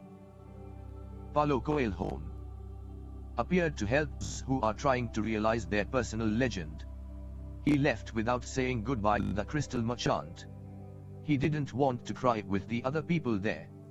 He was going to miss the place and all the good things he had learned. He was more confident in himself, though, and felt as though he could conquer the world. But I'm going back to the fields that I know, to take care of my flock again. He said that to himself with certainty, but he was no longer happy with his decision. He had worked an entire year to make a dream come true, and that dream, minute by minute, was becoming less important. Maybe because that wasn't really his dream. Who knows, maybe it's better to be like the Qamar merchant, never go to Mecca, and just go through life wanting to do so, he thought, again trying to convince himself. But as he held Urim and Thummim in his hand, they had transmitted to him the strength and will of the old king. By coincidence, or maybe it was an omen, the boy thought, he came to the bar he had entered on his first day there. The thief wasn't there, and the owner brought him a cup of tea. I can always go back to being a shepherd, the boy thought. I learned how to care for sheep, and I haven't forgotten how that's done. But maybe I'll never have another chance to get to the pyramids in Egypt. The old. 66. The alchemist. Man wore a breastplate of gold, and he knew about my past. He really was a king, a wise king. The hills of Andalusia were only 2 hours away, but there was an entire desert between him and the pyramids. Yet the boy felt that there was another way to regard his situation. He was actually 2 hours closer to his treasure. The fact that the 2 hours had stretched into an entire year didn't matter. I know why I want to get back to my flock, he thought. I understand sheep, they are no longer a problem, and they can be good friends. On the other hand, I don't know if the desert can be a friend, and it's in the desert that I have to search for my treasure. If I don't find it, I can always go home. I finally have enough money, and all the time I need. Why not? He suddenly felt tremendously happy. He could always go back to being a shepherd. He could always become a crystal salesman again. Maybe the world had other hidden treasures, but he had a dream, and he had met with a king. That doesn't happen to just anyone. He was planning as he left the bar. He had remembered that one of the crystal merchant's suppliers transported his crystal by means of caravans that crossed a desert. He held Yum and Pvmits in his hand. Because of those 2 stones, he was once again on the way to his treasure. 67. Paulocoelho. I am always nearby, when someone wants to realize their personal legend, the old king had told him. What could it cost to go over to the supplier's warehouse and find out if the pyramids were really that far away? The Englishman was sitting on a bench in a structure that smelled of animals, sweat, and dust. It was warehouse, part coral. I never thought I'd end up in a place like this, he thought, as he leafed through the pages of a chemical journal. 10 years at the university, and here I am in a coral. But he had to move on. He believed in omens. All his life and all his studies were aimed at finding the one true language of the universe. First he had studied Esperanto, then the world's religions, and now it was alchemy. He knew how to speak Esperanto, he understood all the major religions well, but he wasn't yet an alchemist. He had unraveled the truths behind important questions, but his studies had taken him to a point beyond which he could not seem to go. He had tried to establish a relationship with an alchemist. But the alchemists were strange people, who thought only about themselves, and almost always refused to help him. Knows, maybe they had failed to discover the secret of the master work, the 68. The alchemist. Philosophers stone, and for this reason kept their knowledge to themselves. He had already spent much of the fortune left to him by his father, fruitlessly seeking the philosopher's stone. He had spent enormous amounts of time at the great libraries of the world, and had purchased all the rarest and most important volumes on alchemy. In one he had read that, many years ago, a famous Arabian alchemist had visited Europe. It was said that he was more than 200 years old, and that he had discovered the philosopher's stone and the elixir of life. The Englishman had been profoundly impressed by the story. But he would never have thought it more than just a myth, had not a friend of his, returning from an archaeological expedition in the desert, told him about an Arab that was possessed of exceptional powers. He lives at the Pvmits oasis, his friend had said. And people say that he is 200 years old, and is able to transform any metal into gold.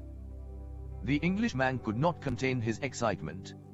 He cancelled all his commitments and pulled together the most important of his books, and now here he was, sitting inside a dusty, smelly warehouse. Outside, a huge caravan was being prepared for a crossing of the Sahara, and was scheduled to pass through Alfheim. 69. Paulocoelho. I'm going to find that damned alchemist, the Englishman thought. The odor of the animals became a bit more tolerable.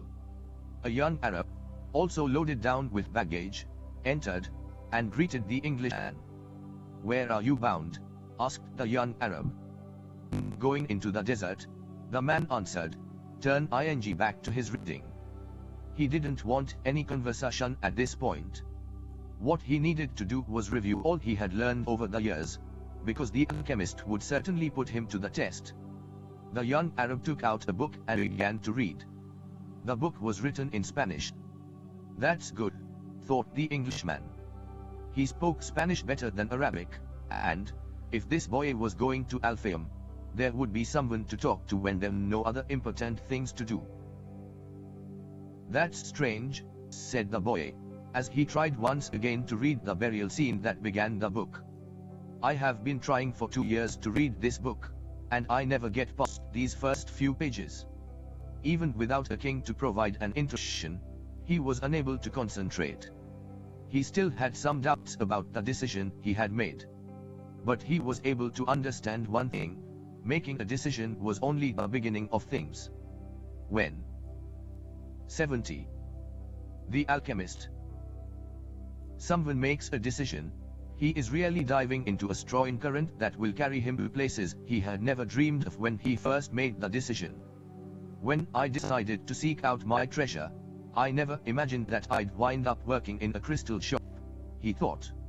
"And joining this caravan may have been my decision, but where it goes is going to be a mystery to me." Nearby was the Englishman, reading a book. He seemed unfriendly, and had looked irritated when the boy had entered. They might even have become friends, but the Englishman closed off the conversation. The boy closed his book. He felt that he didn't want to do anything that might make him look like the Englishman. He took Urim and Thummim from his pocket, and began playing with them. The stranger shouted, "Urim and Thummim." In a flash the boy put them back in his pocket. "They are not for sale," he said. "They are not worth much," the Englishman answered. "They are only made of rock crystal, and there are millions of rock crystals in the earth. But those who know about such things would know that those are Urim and Thummim. I didn't know that they had them in this part of the world. They were given to me as a present by a king," the boy said. 71. Paulo Coelho. The stranger didn't answer. Instead, he put his hand in his pocket, and took out 2 stones that were the same as the boy's. "Did you say a king?" he asked. "I guess you don't believe that a king would talk to someone like me, a shepherd," he said, wanting to end the conversation. "Not at all. It was shepherds who were the first to recognize a king that the rest of the world refused to acknowledge. So, it's not surprising that kings would talk to shepherds." And he went on, fearing that the boy wouldn't understand what he was talking about. "It's in the Bible. The same book that taught me about Urim and Thummim. These stones were the only form of divination permitted by God. The priests carried them in a gold breastplate." The boy was suddenly happy to be there at the warehouse. "Maybe this is an omen," said the Englishman, half aloud. "Who told you about omens?" The boy's interest was increasing by the moment. "Everything in life is an omen," said the Englishman. Now closing the journal he was reading. "There is a universal language, understood by everybody, but already forgotten. I am in search of that universal language." 72. The alchemist. Among other things. That's why I'm here. I have to find a man who knows that universal language. An alchemist. The conversation was interrupted by the warehouse boss. "You are in luck, you two," the fair Arab said. "There's a caravan leaving today for Alfheim." "But I ain't going to Egypt," the boy said. "Alfheim is in Egypt," said the Arab. "What kind of Arab are you?" "That's a good luck omen," the Englishman said, after the fat Arab had gone out. "If I could, I'd write a huge encyclopedia just about the words luck and coincidence. It's with those words that the universal language is written. He told the boy it was no coincidence that he had met him with Urim and Thummim in his hand. And he asked the boy if he, too, were in search of the alchemist. "I'm looking for a treasure," said the boy, and he immediately regretted having said it. But the Englishman appeared not to attach any importance to it. "In a way, so am I," he said. "I don't even know what alchemy is," the boy was saying, when the warehouse boy called to them to come outside. 73. Paulocoelho. "I'm the leader of the caravan," said a dark-eyed, bearded man. "I hold the power of life and death for every person I take with me. The desert is a capricious lady, and sometimes she drives men crazy." There were almost 200 people gathered there, and 400 animals, camels, horses, mules, and fowl. In the crowd were women, children, and a number of men with swords at their belts and rifles slung on their shoulders. The Englishman had several suitcases filled with books. There was a babble of noise. The leader had to repeat himself several times for everyone to understand what he was saying. "There are a lot of different people here, and each has his own God. But the only God I serve is Allah, and in His name I swear that I will do everything possible once again to win out over the desert. But I want each and every one of you to swear by the God you believe in that you will follow my orders no matter what. In the desert, disobedience means death." There was a murmur from the crowd. Each was swearing quietly to his or her own God. The boy swore to Jesus Christ. The Englishman said nothing. And the murmur lasted longer than a simple vow would have. The people were also praying to heaven for protection. A long note was sounded on a bugle, and everyone mounted up. The boy and the Englishman had bought 74. The alchemist. Camels, and climbed uncertainly onto their backs. The boy felt sorry for the Englishman, loaded down as he was with the cases of books. "There's no such thing as coincidence," said the Englishman, picking up the conversation where it had been interrupted in the warehouse. "I'm here because a friend of mine heard of an Arab who..." But the caravan began to move, and it was impossible to hear what the Englishman was saying. The boy knew what he was about to describe, though. The mysterious chain that links one thing to another. The same chain that had caused him to become a shepherd, that had caused his recurring dream, that had brought him to a city near Africa, to find a king, and to be robbed in order to meet a crystal merchant, and the closer one gets to realizing his personal legend, the more that personal legend becomes his true reason for being, thought the boy. The caravan moved toward the east. It traveled the morning, halted when the sun was at its strongest, and resumed late in the afternoon. The boy spoke very little with the Englishman, who spent most of his time with his books. The boy observed in silence the progress of the animals and people across the desert. Now everything was quite different from how it was that day they had set out. Then, there had been confusion and shouting. The 75. Paulo Coelho. Cries of children and the whinnying of animals, all mixed with the nervous orders of the guides and the merchants. But, in the desert, there was only the sound of the eternal wind, and of the hoofbeats of the animals. Even the guides spoke very little to one another. "I have crossed these sands many times," son of the camel drivers one night. "But the desert is so huge, and the horizons so distant, that they make a person feel small, and as if he should remain silent." The boy understood intuitively what he meant, even without ever having set foot in the desert before. Whenever he saw the sea, or a fire, he felt silent, impressed by their elemental force.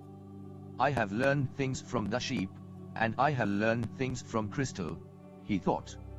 "I can learn something from the desert, too. It seems old and wise. The wind never stopped, and the boy remembered the day he had sat at the fort in Tarifa with this same wine blowing in his face. It reminded him of the wool from his sheep who were now seeking food and water in the fields of Andalusia, as they always had. They are not my sheep anymore, he said to himself, without nostalgia. They must be used to their new shepherd, and have probably already forgotten me. That's good. Creatures like the sheep, that are used to traveling, know about moving on. 76. The alchemist. He thought of the merchant daughter, and was sure that she had probably married. Perhaps to a baker, or to another shepherd who could read and could tell her exciting stories. After all, he probably wasn't the only one. But he was excited at his intuitive understanding of the camel driver's comment. Maybe he was also learning the universal language that deals with the past and the present of all people. Hunches, his mother used to call them. The boy was beginning to understand that intuition is really a sudden immersion of the soul into the universal current of life, where the histories of all people are connected, and we are able to know everything, because it's all written there. Maktab, the boy said, remembering the crystal merchant. The desert was all sand in some stretches, and rocky in others. When the caravan was blocked by a boulder, it had to go around it. If there was a large rocky area, they had to make a major detour. If the sand was too fine for the animals' hooves, they sought a way where the sand was more substantial. In some places, the ground was covered with the salt of dried up lakes. The animals balked at such places, and the camel drivers were forced to dismount and unburden their charges. The drivers carried the freight themselves over such treacherous footing, and then reloaded the camels. If a guide were to fall ill or die, the camel drivers would draw lots and appoint a new one. 77. Paulo Coelho. But all this happened for one basic reason. No matter how many detours and adjustments it made, the caravan moved toward the same compass point. Once obstacles were overcome, it returned to its course, sighting on a star that indicated the location of the oasis. When the people saw that star shining in the morning sky, they knew they were on the right course toward water, palm trees, shelter, and other people. It was only the Englishman who was unaware of all this. He was, for the most part, immersed in reading his books. The boy, too, had his book. He had tried to read it during the first few days of the journey. But he found it much more interesting to observe the caravan and listen to the wind. As soon as he had learned to know his camel better, and to establish a relationship with him, he threw the book away. Although the boy had developed superstition that each time he opened the book he would learn something important, he decided it was an unnecessary burden. He became friendly with the camel driver who traveled alongside him. At night, as they sat around the fire, the boy related to the driver his adventures as a shepherd. During one of these conversations, the driver told of his own life. I used to live near El Kairam, he said. I had my orchard, my children, and a life that would change not. 78. The alchemist. At all until I died. One year, when the crop was the best ever, we all went to Mecca, and I satisfied the only unmet obligation in my life. I could die happily, and that made me feel good. One day, the earth began to tremble, and the Nile overflowed its banks. It was something that I thought could happen only to others, never to me. My neighbors feared they would lose all their olive trees in the flood, and my wife was afraid that we would lose our children. I thought that everything I owned would be destroyed. The land was ruined, and I had to find some other way to earn a living. So now I am a camel driver. But that disaster taught me to understand the word of Allah. People need not fear the unknown if they are capable of achieving what they need and want. We are afraid of losing what we have, whether it's our life or our possessions and property. But this fear evaporates when we understand that our life stories and the history of the world were written by the same hand. Sometimes, their caravan met with another. One always had something that the other needed, as if everything were indeed written by one hand. As they sat around the fire, the camel drivers exchanged information about windstorms, and told stories about the desert. 79. Paulo Coelho. At other times, mysterious, hooded men would appear. They were Bedouins who did surveillance along the caravan route. They provided warnings about thieves and barbarian tribes. They came in silence and departed the same way, dressed in black garments that showed only their eyes. One night, camel driver came to the fire where the Englishman and the boy were sitting. There are rumors of tribal wars, he told them. The three fell silent. The boy noted that there was a sense of fear in the air, even though no one said anything. Once again he was experiencing the language without words, the universal language. The Englishman asked if they were in danger. Once you get into the desert, there's no going back, said the camel driver. And, when you can't go back, you have to worry only about the best way of moving forward. The rest is up to Allah, eluding the danger. And he concluded by saying the mysterious word, Mutab. You should pay more attention to the caravan, the boy said to the Englishman, after the camel driver had left. We make a lot of detours, but we are always heading the same destination. And you ought to read more about the world, answered the Englishman. Books are like caravans in that respect. 80. The alchemist. The immense collection of people and animals began to travel faster. The days had always been silent, but now, even the nights, when the travelers were accustomed to talking around their fires, had also become quiet. And, one day, the leader of the caravan made the decision that the fires should no longer be lighted, so as not to attract attention to the caravan. The travelers adopted the practice of arranging the animals in a circle at night, sleeping together in the center as protection against the nocturnal cold. And the leader posted armed sentinels at the fringes of the group. The Englishman was unable to sleep one night. He called to the boy, and they took a walk along the dunes surrounding the encampment.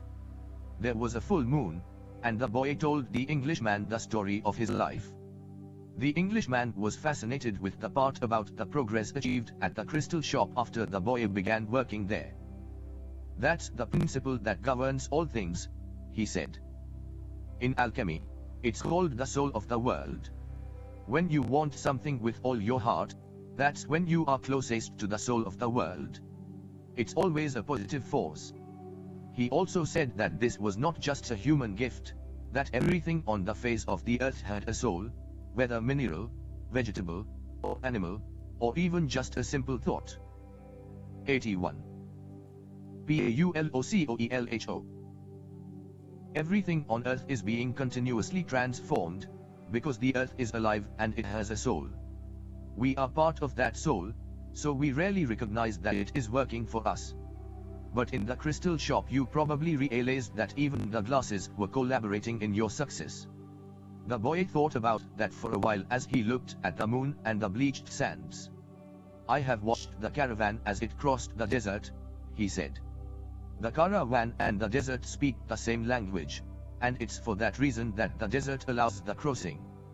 It's going to test the caravans every step to see if it's in time, and, if it is, we will make it to the oasis. If either of us had joined this caravan based only on personal courage, without understanding that language, this journey would have been much more difficult. They stood there looking at the moon. That's the magic of omens, said the boy. I have seen how the guides read the signs of the desert, and how the soul of the caravan speaks to the soul of the desert. The Englishman said, I'd better pay more attention to the caravan. And I'd better read your books, said the boy. They were strange books. They spoke about mercury, salt, dragons, and kings, and he didn't understand. 82. The alchemist. Any of it. But there was one idea that seemed to repeat itself throughout all the books. All things are the manifestation of one thing only. In one of the books he learned that the most important text in the literature of alchemy contained only a few lines, and had been inscribed on the surface of an emerald. "It's the emerald tablet," said the Englishman, proud that he might teach something to the boy. "Well, then, why do we need all these books?" the boy asked. "So that we can understand those few lines," the Englishman answered, without appearing really to believe what he had said. The book that most interested the boy told the stories of the famous alchemists. They were men who had dedicated their entire lives to the purification of metals in the laboratories. They believed that, if a metal were heated for many years, it would free itself of all its individual properties, and what was left would be the soul of the world. This soul of the world allowed them to understand anything on the face of the earth, because it was the language with which all things communicated. They called that discovery the master work. It was part liquid and part solid. "Can't you just observe men and omens in order to understand the language?" the boy asked. 83. Paulo Coelho. "You have a mania for simplifying everything," answered the Englishman, irritated. "Alchemy is a serious discipline. Every step has to be followed exactly as it was followed by the masters." The boy learned that the liquid part of the master work was called the elixir of life, and that it cured all illnesses. It also kept the alchemist from growing old. And the solid part was called the philosopher's stone.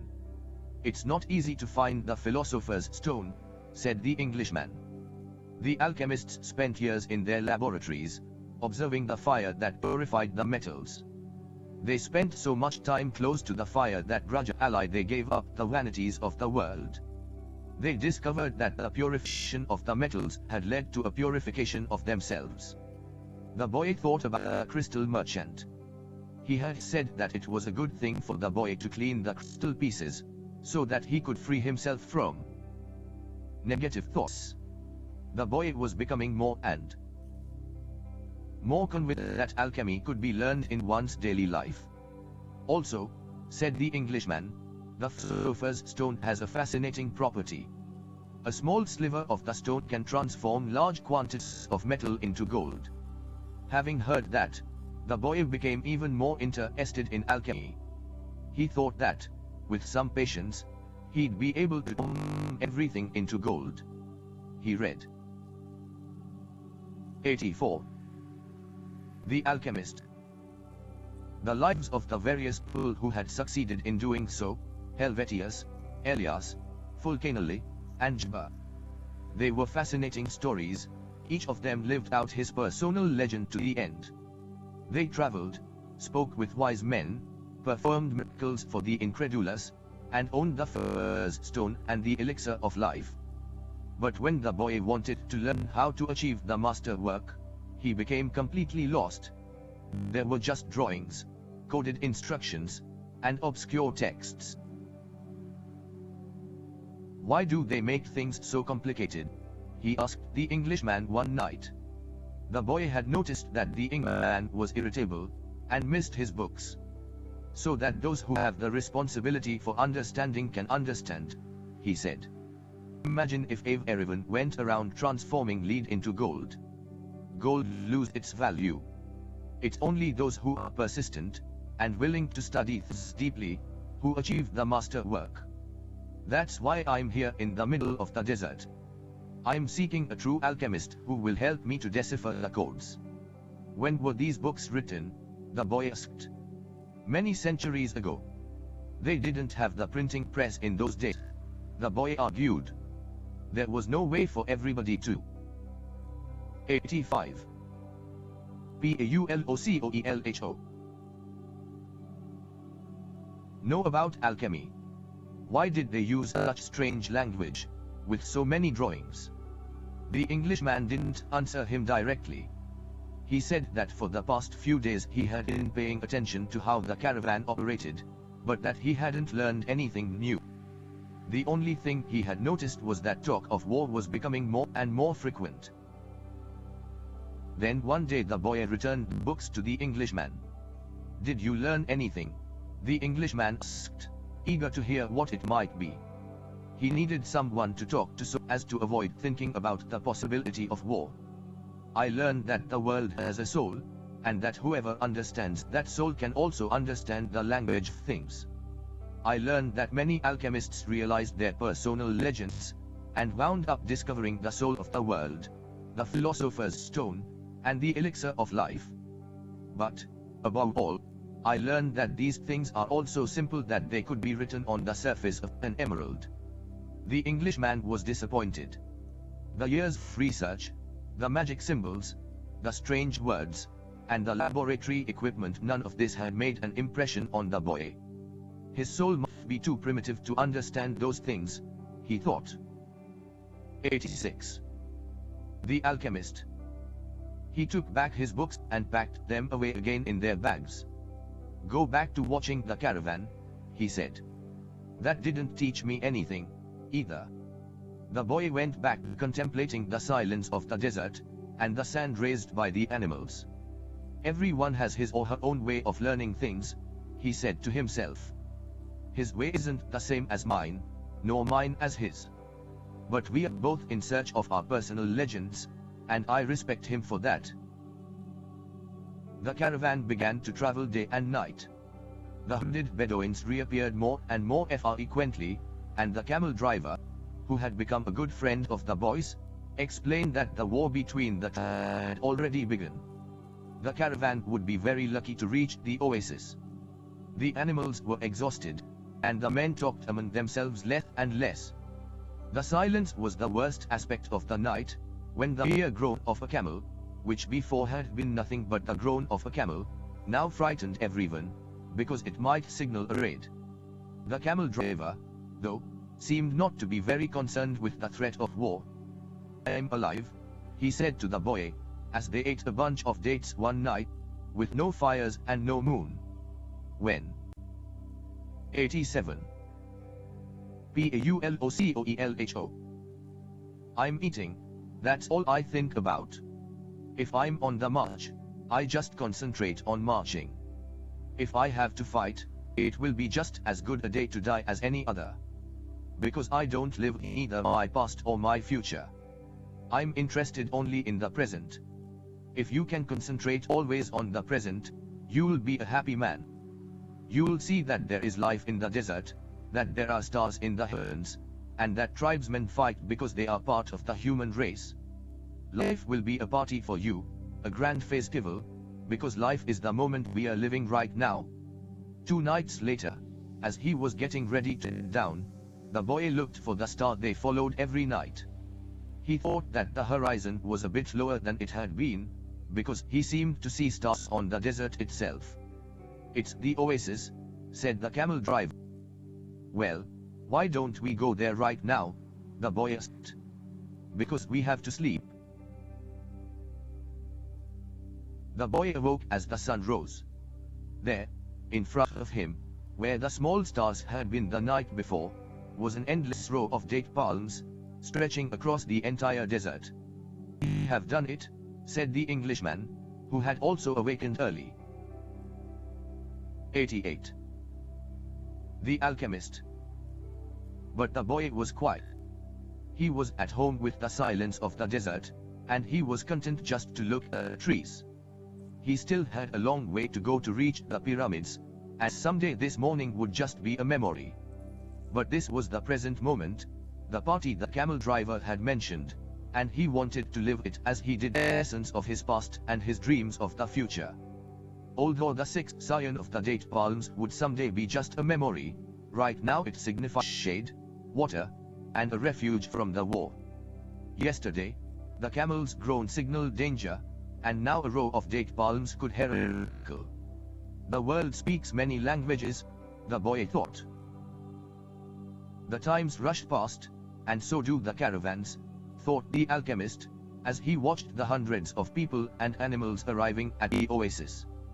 People were shouting at the new arrivals, dust obscured the desert sun, and the children of the oasis were bursting with excitement at the arrival of the strangers. The alchemist saw the tribal chiefs greet the leader of the caravan, and converse with him at length. But none of that mattered to the alchemist. He had already seen many people come and go, and the desert remained as it was. He had seen kings and beggars walk on the desert sands. The dunes were changed constantly by the wind, yet these were the same sands he had. 89. Paulocoelho. Known since he was a child, he always enjoyed seeing the happiness that the travelers experienced when, after weeks of yellow sand and blue sky, first saw the green of the date palms. Maybe God created the desert so that man could appreciate the date trees, he thought. He decided to concentrate on more practical matters. He knew that in the caravan there was a man to whom he was to teach some of his secrets. The omens had told him so. He didn't know the man yet, but his practiced eye would recognize him when he appeared. He hoped that it would be someone as capable as his previous apprentice. I don't know why these things have to be transmitted by word of mouth, he thought. It wasn't exactly that they were secrets. God revealed his secrets easily to all his creatures. He had only one explanation for this fact: things have to be transmitted this way because they were made up from the pure life, and this kind of life cannot be captured in pictures or words. Because people become fascinated with pictures and words, and wind up forgetting the language of the world. The boy couldn't believe what he was seeing, the oasis, rather than being just a well surrounded by a few. 90. The alchemist. Palm trees, as he had seen once in a geography book, was much larger than many towns back in Spain. There were 300 wells, 50,000 discs, and innumerable colored tents spread among them. It looks like 1,001 nights, said the Englishman, impatient to meet with the alchemist. They were surrounded by children, curious to look at the animals and people that were arriving. The men of the oasis wanted to know if they had seen any fight ing, and the women competed with one another for access to the cloth and precious stones brought by the merchants. The silence of the desert was a distant dream. The travelers in the caravan were talking incessantly, laughing and shouting, as if they had emerged from the spiritual world and found themselves once again in the world of people. They were relieved and happy. They had been taking careful precautions in the desert, but the camel driver explained to the boy that oases were always considered to be neutral territories, because the majority of the inhabitants were women and children. There were oases throughout the desert, but the tribesmen fought in the desert, leaving the oases as places of refuge. With some difficulty, the leader of the caravan brought all his people together and gave them his instructions. 91. Paulo Coelho. The group was to remain there at the oasis until the conflict between the tribes was over. Since they were visitors, they would have to share living space with those who lived there, and would be given the best accommodations. That was the law of hospitality. Then he asked that everyone, including his own sentinels, hand over their arms to the men appointed by the tribal chieftains. Those are the rules of war, the leader explained. The oases may not shelter army or troops. To the boy's surprise, the Englishman took a chrome-plated revolver out of his bag and gave it to the men who were collecting the arms. "A revolver?" he asked. "It helped me to trust in people," the Englishman answered. Meanwhile, the boy thought about his treasure. The closer he got to the realization of his dream, the more difficult things became. It seemed as if what the old king had called beginner's luck were no longer fun. Shunning. In his pursuit of the dream, he was being constantly subjected to tests of his persistence and courage. So he could not be hasty, nor patient. If he pushed forward impulsively, he would fail to see the signs and omens left by God along his path. God placed them along my path. He had surprised himself with the thought. Until then, he had considered the omens to be things of this world, like eat, 92. The alchemist. Ing or sleeping, or like seeking love or finding a job. He had never thought of them in terms of a language used by God to indicate what he should do. Don't be impatient, he repeated to himself. It's like the camel driver said, eat when it's time to eat. And move along when it's time to move along. That first day, everyone slept from exhaustion, including the Englishman. The boy was assigned a place far from his friend, in a tent with 5 other young men of about his age. They were people of the desert, and clamored to hear his stories about the great cities. The boy told them about his life as a shepherd, and was about to tell them of his experiences at the crystal shop when the Englishman came into the tent. I have been looking for you all morning, he said, as he led the boy outside. I need you to help me find out where the alchemist lives. First, they tried to find him on their own. An alchemist would probably live in a manner that was different from that of the rest of the people at the oasis. And it was likely that in his tent an oven was continuously burning. They searched everywhere, and found that the oasis was much larger than they could have imagined. There were hundreds of tents. We have wasted almost the entire day, said the Englishman, sitting down with the boy near one of the wells. 93.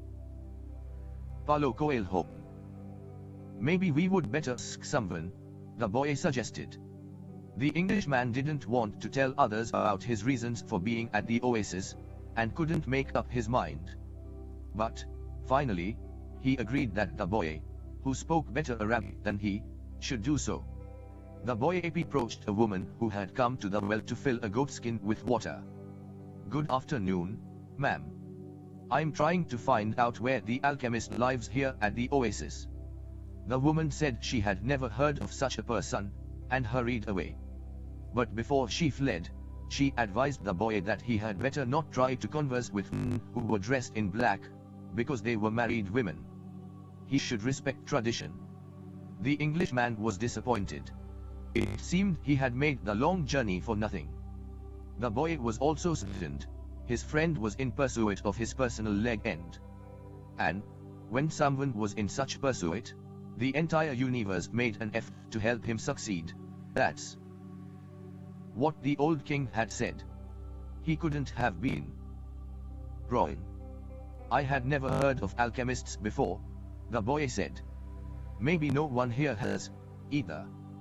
The Englishman's eyes lit up. That's it. Maybe no one here knows what an alchemist is. Find out who it is who cures the people's illnesses.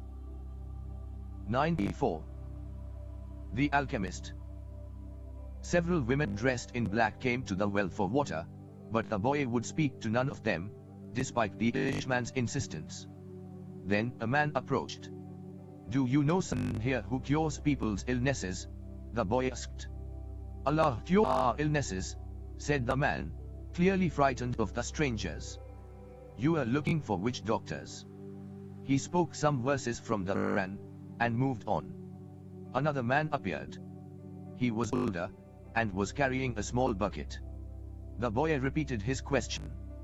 Why do you want to find that sort of person? The Arab asked. Because my friend here has traveled for many months in order to meet with him, the boy said. If such a man is here at the oasis, he must be the very powerful one, said the old man after thinking for a few moments. Not even the tribal chieftains are able to see him when they want to. Only when he consents. Wait for the end of all. Then leave with the caravan. Don't try to enter into the life of the oasis, he said, and walked away. But the Englishman was exultant. They were on the right track. Finally, a young woman approached who was not dressed in black. She had a vessel on her shoulder, and 95. Paulo Coelho. Her head was covered by a veil, but her face was uncovered. The boy approached her to ask about the alchemist. At that moment, it seemed to him that time stood still, and the soul of the world surged within him. When he looked into her dark eyes, and saw that her lips were poised between a laugh and silence, he learned the most important part of the language that all the world spoke, the language that everyone on earth was capable of understanding in their heart. It was love. Something older than humanity, more ancient than the desert. Something that exerted the same force whenever two pairs of eyes met, as had theirs here at the well. She smiled, and that's certainly an omen, the omen he had been awaiting, without even knowing who was, for all his life. The omen he had sought to find with his sheep and in his books, in the crystals and in the silence of the desert. It was the pure language of the world. It required no explanation, just as the universe needs none as it travels through endless time. What the boy felt at that moment was that he was in the presence of the only woman in his life, and that, with no need of words, she recognized the same thing. He was more certain of it than of anything in the world. He had been told by his parents and grandparents that he must fall in love and really know a person before becoming committed. But maybe people who felt. 96. The alchemist. That way had never learned a universal language. Because, when you know that language, it's easy to understand that someone in the world awaits you, whether it's in the middle of the desert or in some great city. And when two such people encounter each other, and their eyes meet, the past and the future become unimportant. There is only that moment, and the incredible certainty that everything under the sun has been written by one hand only. It is the hand that evokes love, and creates a twin soul for every person in the world. Without such love, one's dreams would have no meaning. Maktab, thought the boy. The Englishman shook the boy. Come on, ask her. The boy stepped closer to the girl, and when she smiled, he did the same. What's your name? He asked. Fatima, the girl said, averting her eyes. That's what some women in my country are called. It's the name of the Prophet's daughter, Fatima said. The invaders carried the name everywhere. The beautiful girl spoke of the invaders with pride. The Englishman prodded him, and the boy asked her about the man who cured all illnesses. That's the man who knows all the secrets of the world, she said.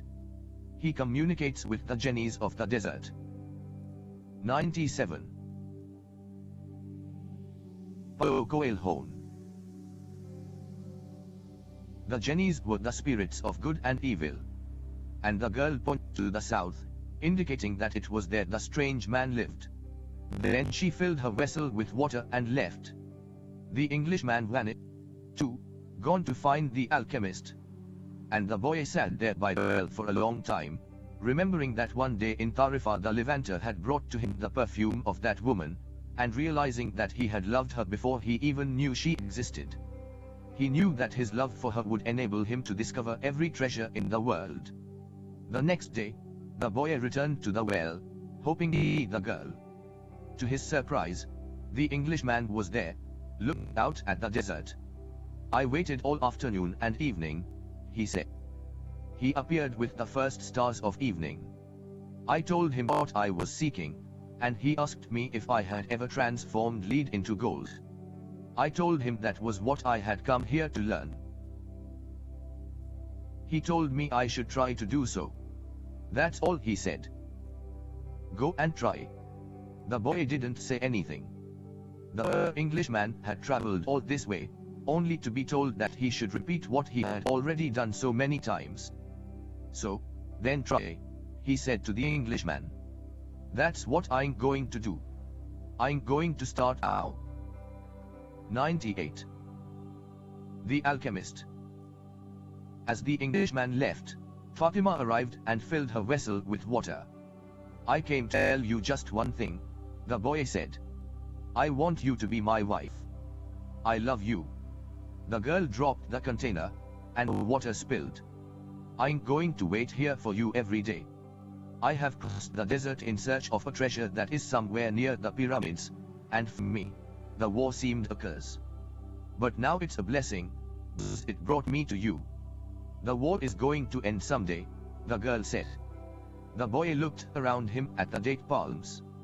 He reminded himself that he had been a shepherd, and that he could be a shepherd again. Fatima was more important than his treasure. The tribesmen are always in search of treasure, the girl said, as if she had guessed what he was thinking.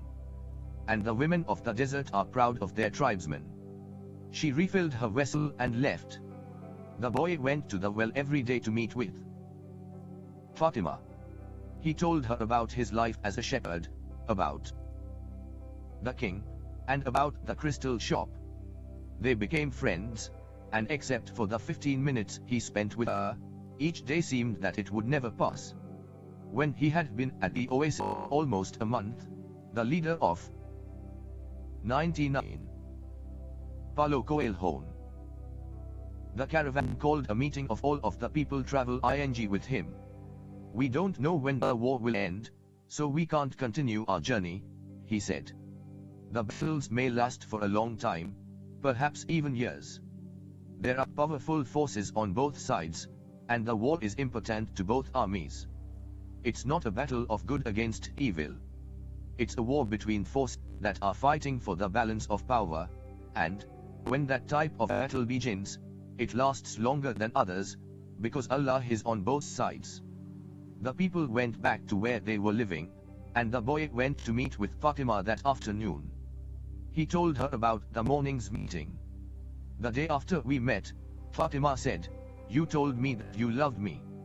Then, you taught me something of the universal language and the soul of the world. Because of that, I have become a part of you." The boy listened to the sound of her voice, and thought it to be more beautiful than the sound of the wind in the date palms. "I have been waiting for you here at this oasis for a long time. I have forgotten about my past, about my traditions, and the way in which men of the desert expect women to behave. Ever since I was a child, I have dreamed that the desert would bring me a wonderful present.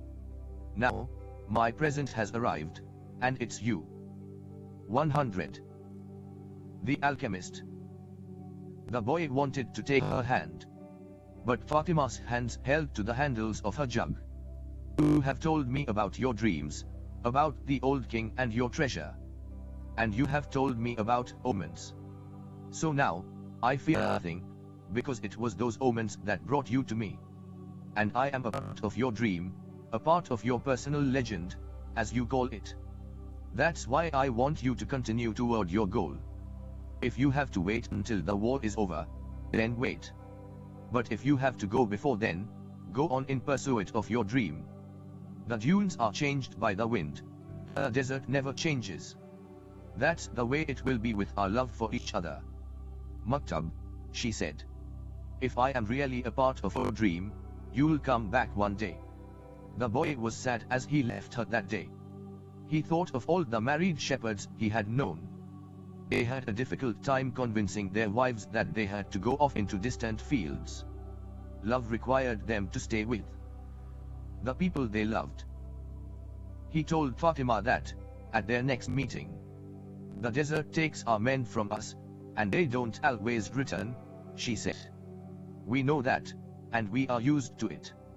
Those who don't return become a part of the clouds, a part of the animals that hide in the ravines of the water that comes from the earth. They become a part of everything and become the soul of the world." 101. Paulo Coelho. Some do come back, and then the other women are happy because they believe that their men may one day return, as well. I used to look at those women and envy them their happiness. Now, I too will be one of the women who wait. I'm a desert woman, and I'm proud of that. I want my husband to wander as free as the wind that shapes the dunes. And, if I have to, I will accept the fact that he has become a part of the clouds, and the animals, and the water of the desert. The boy went to look for the Englishman. He wanted to tell him about Fatima. He was surprised when he saw that the Englishman had built himself a furnace outside his tent. It was a strange furnace, fueled by firewood, with a transparent flask heating on top. As the Englishman stared out at the desert, his eyes seemed brighter than they had when he was reading his books. This is the first phase of the job, he said. I have to separate out the sulfur. To do that successfully, I must have no fear of failure. It was my fear of failure that first kept me from attempting the work. Now, I'm beginning what I could have started 10 years ago. But I'm happy at least that I didn't wait 20 years. He continued to feed the fire, and the boy stayed on until the desert turned pink in the setting sun. He felt 102. The alchemist. He urged to go out into the desert, to see if its silence held the answers to his questions. He wandered for a while, keeping the date palms of the oasis within sight. He listened to the wind, and felt the stones beneath his feet. Here and there, he found a shell, and realized that the desert, in remote times, had been a sea. He sat on a stone, and allowed himself to become hypnotized by the horizon. He tried to deal with the concept of love as distinct from possession, and couldn't separate them. But Fatima was a woman of the desert, and, if anything could help him to understand, it was the desert. As he sat there thinking, he sensed movement above him. Looking up, he saw a pair of hawks flying high in the sky. He watched the hawks as they drifted on the wind. Although their flight appeared to have no pattern, it made a certain kind of sense to the boy. It was just that he couldn't grasp what it meant. He followed the movement of the birds, trying to read something into it. Maybe these desert birds could explain to him the meaning of love without ownership. He felt sleepy. In his heart, he wanted to remain awake, but he also wanted to sleep. I am learning the language of the world, and everything in the world is beginning to make sense to me, even the flight of the hawks, he said to himself. And, in the mood, he was. 103. Paulo Coelho. Grateful to be in love. When you are in love, things make even more sense, he thought. Suddenly, one of the hawks made a flashing dive through the sky, attacking the other. As it did so, a sudden, fleeting image came to the boy, an army, with its swords at the ready, riding into the oasis. The vision vanished immediately, but it had shaken him. He had heard people speak of mirages, and had already seen some himself. They were desires that, because of their intensity, materialized over the sands of the desert. But he certainly didn't desire that an army invade the oasis. He wanted to forget about the vision, and return to his meditation. He tried again to concentrate on the pink shades of the desert, and its stones. But there was something there in his heart that wouldn't allow him to do so. Always heed the omens, the old king had said. The boy recalled what he had seen in the vision, and sensed that it was actually going to occur. He rose, and made his way back toward a palm trees. Once again, he perceived the many languages in the things about him. This time, the desert was safe, and it was the oasis that had become dangerous. The camel driver was seated at the base of a palm tree, observing the sunset. He saw the boy appear from the other side of the dunes. An army is coming, boy said. I had a vision. 104. The alchemist. The desert fills men's hearts with visions, the camel driver answered. But the boy told him about the hawks, that he had been watching their flight and had suddenly felt himself to have plunged through the soul of the world. The camel driver understood what the boy was saying. He knew that any given thing on the face of the earth could reveal the history of all things. One could open a book to any page, or look at a person's hand, one could turn a card, or watch the flight of the birds. Whatever the thing observed, one could find a connection with his experience of the moment.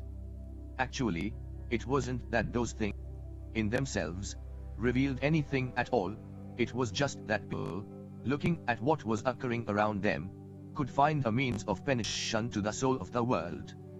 The desert was full of men who earned their living based on the ease with which they could penetrate to the soul of the world. They were known as seers, and they were held in fear by women and the elderly. Tribesmen were also wary of consulting them, because it would be impossible to be effective in battle if one knew that he was fated to die. The tribesmen preferred the taste of battle, and the thrill of not knowing what the outcome would be. The future was already written by Allah, and what He had written was always for the good of man. So the tribesmen lived only for the present, because the 105. Paulo Coelho. Present was full of surprises, and they had to be aware of many things. Where was the enemy's sword? Where was his horse? What kind of blow should one deliver next in order to remain alive? The camel driver was not a fighter, and he consulted with seers. Many of them had been right about what they said, while some had been wrong. Then, one day, the oldest seer he had ever sought out, and the one most to be feared, had asked why the camel driver was so interested in the future. "Well, so I can do things," he had responded. "And so I can change those things that I don't want to happen." "But then they wouldn't be a part of your future," the seer had said. "Well, maybe I just want to know the future so I can prepare myself for what's coming. If good things are coming, they will be a pleasant surprise," said the seer. "If bad things are, and you know in advance, you will suffer greatly before they even occur. I want to know about the future because I'm a man," the camel driver had said to the seer. "And men always live their lives based on the future." The seer was a specialist in the casting of twigs. He threw them on the ground, and made interpretations based on how they fell. That he didn't make a cast. He wrapped the twigs in a piece of cloth and put them back in his bag. 106. The alchemist. "I make my living forecasting the future for people," he said. "I know the science of the twigs, and I know how to use them to penetrate to the place where all is written. There, I can read the past, discover what has already been forgotten, and understand the omens that are here in the present. When people consult me, it's not that I'm reading the future, I am guessing at the future. The future belongs to God, and it is only He who reveals it, under extraordinary circumstances. How do I guess at the future? Based on the omens of the present. The secret is here in the present. If you pay attention to the present, you can improve upon it. And, if you improve on the present, what comes later will also be better. Forget about the future, and live each day according to the teachings, confident that God loves His children. Each day, in itself, brings with it an eternity." The camel driver had asked what the circumstances were which God would allow him to see the future. Only when He, Himself, reveals it. And God only rarely reveals the future. When He does so, it is for only one reason: it's a future that was written so as to be altered. God had shown the boy a part of the future, the camel driver thought. Why would it that He wanted the boy to serve as His instrument? 107. Paulocoelho. "Go and speak to the tribal chieftains," said the camel driver. "Tell them about the armies that are approaching. They'll laugh at me. They are men of the desert, and the men of the desert are used to dealing with omens." Well, then, they probably already know. They are not concerned with that right now. They believe that if they have to know about something Allah wants them to know, someone will tell them about it. It has happened many times before. But, this time, the person is you. The boy thought of Fatima. And he decided he would go to see the chiefs of the tribes. The boy approached the guard at the front of the huge white tent at the center of the oasis. "I want to see the chieftains. I have brought omens from the desert." Without responding, the guard entered the tent, where he remained for some time. When he emerged, it was with a young Arab, dressed in white and gold. The boy told the younger man what he had seen, and the man asked him to wait there. He disappeared into the tent. Night fell, and an assortment of fighting men and merchants entered and exited the tent. One by one, the 108. The alchemist. Campfires were extinguished, and the oasis fell as quiet as the desert. Only the lights in the great tent remained. During all this time, the boy thought about Fatima, and he was still unable to understand his last conversation with her. Finally, after hours of waiting, the guard bade the boy enter. The boy was astonished by what he saw inside. Never could he have imagined that, there in the middle of the desert, there existed a tent like one. The ground was covered with the most beautiful carpets he had ever walked upon, and from the top of the structure hung lamps of hand-roughed gold, each with a lighted candle. The tribal chieftains were seated at the back of the tent in a semicircle, resting upon richly embroidered silk cushions. Servants came and went with silver trays laden with spices and tea. Other servants maintained the fires in the hookahs. The atmosphere was suffused with the sweet scent of smoke. There were chieftains, but the boy could see immediately which of them was the most important, an Arab dressed in white and gold, seated at the center of the semicircle. At his side was the young Arab the boy had spoken with earlier. "Who is this stranger who speaks of omens?" asked one of the chieftains, eyeing the boy. "It is I," the boy answered. And he told what he had seen. 109. Paulo Coelho. Why would the desert reveal such things to a stranger, when it knows that we have been here for generations? Said another of the chieftains. "Because my eyes are not yet accustomed to the desert," the boy said. "Can see things that eyes habituated to the desert might not see. And also because I know about the soul of the world," he thought to himself. "The oasis is neutral ground. No one attacks an oasis," said a third chieftain. "I can only tell you what I saw. If you don't want to believe me, you don't have to do anything about it." The men fell into an animated discussion. They spoke in an Arabic dialect that the boy didn't understand, but, when he made to leave, the guard told him to stay. The boy became fearful. The omens told him that something was wrong. He regretted having spoken to the camel driver about what he had seen in the desert. Suddenly, the elder at the center smiled almost imperceptibly, and the boy felt better. The man hadn't participated in the discussion, and, in fact, hadn't said a word up to that point. But the boy was already used to the language of the world, and he could feel the vibrations of peace throughout the tent. Now his intuition was that he had been right in coming. The discussion ended. The chieftains were silent for a few moments as they listened to what the old man 110. The alchemist was saying. Then he turned to the boy. This time his expression was cold and distant.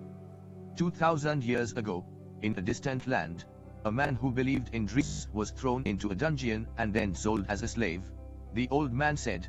Now in the dialect the boy understood. Our merchants bought that man, and brought him to Egypt.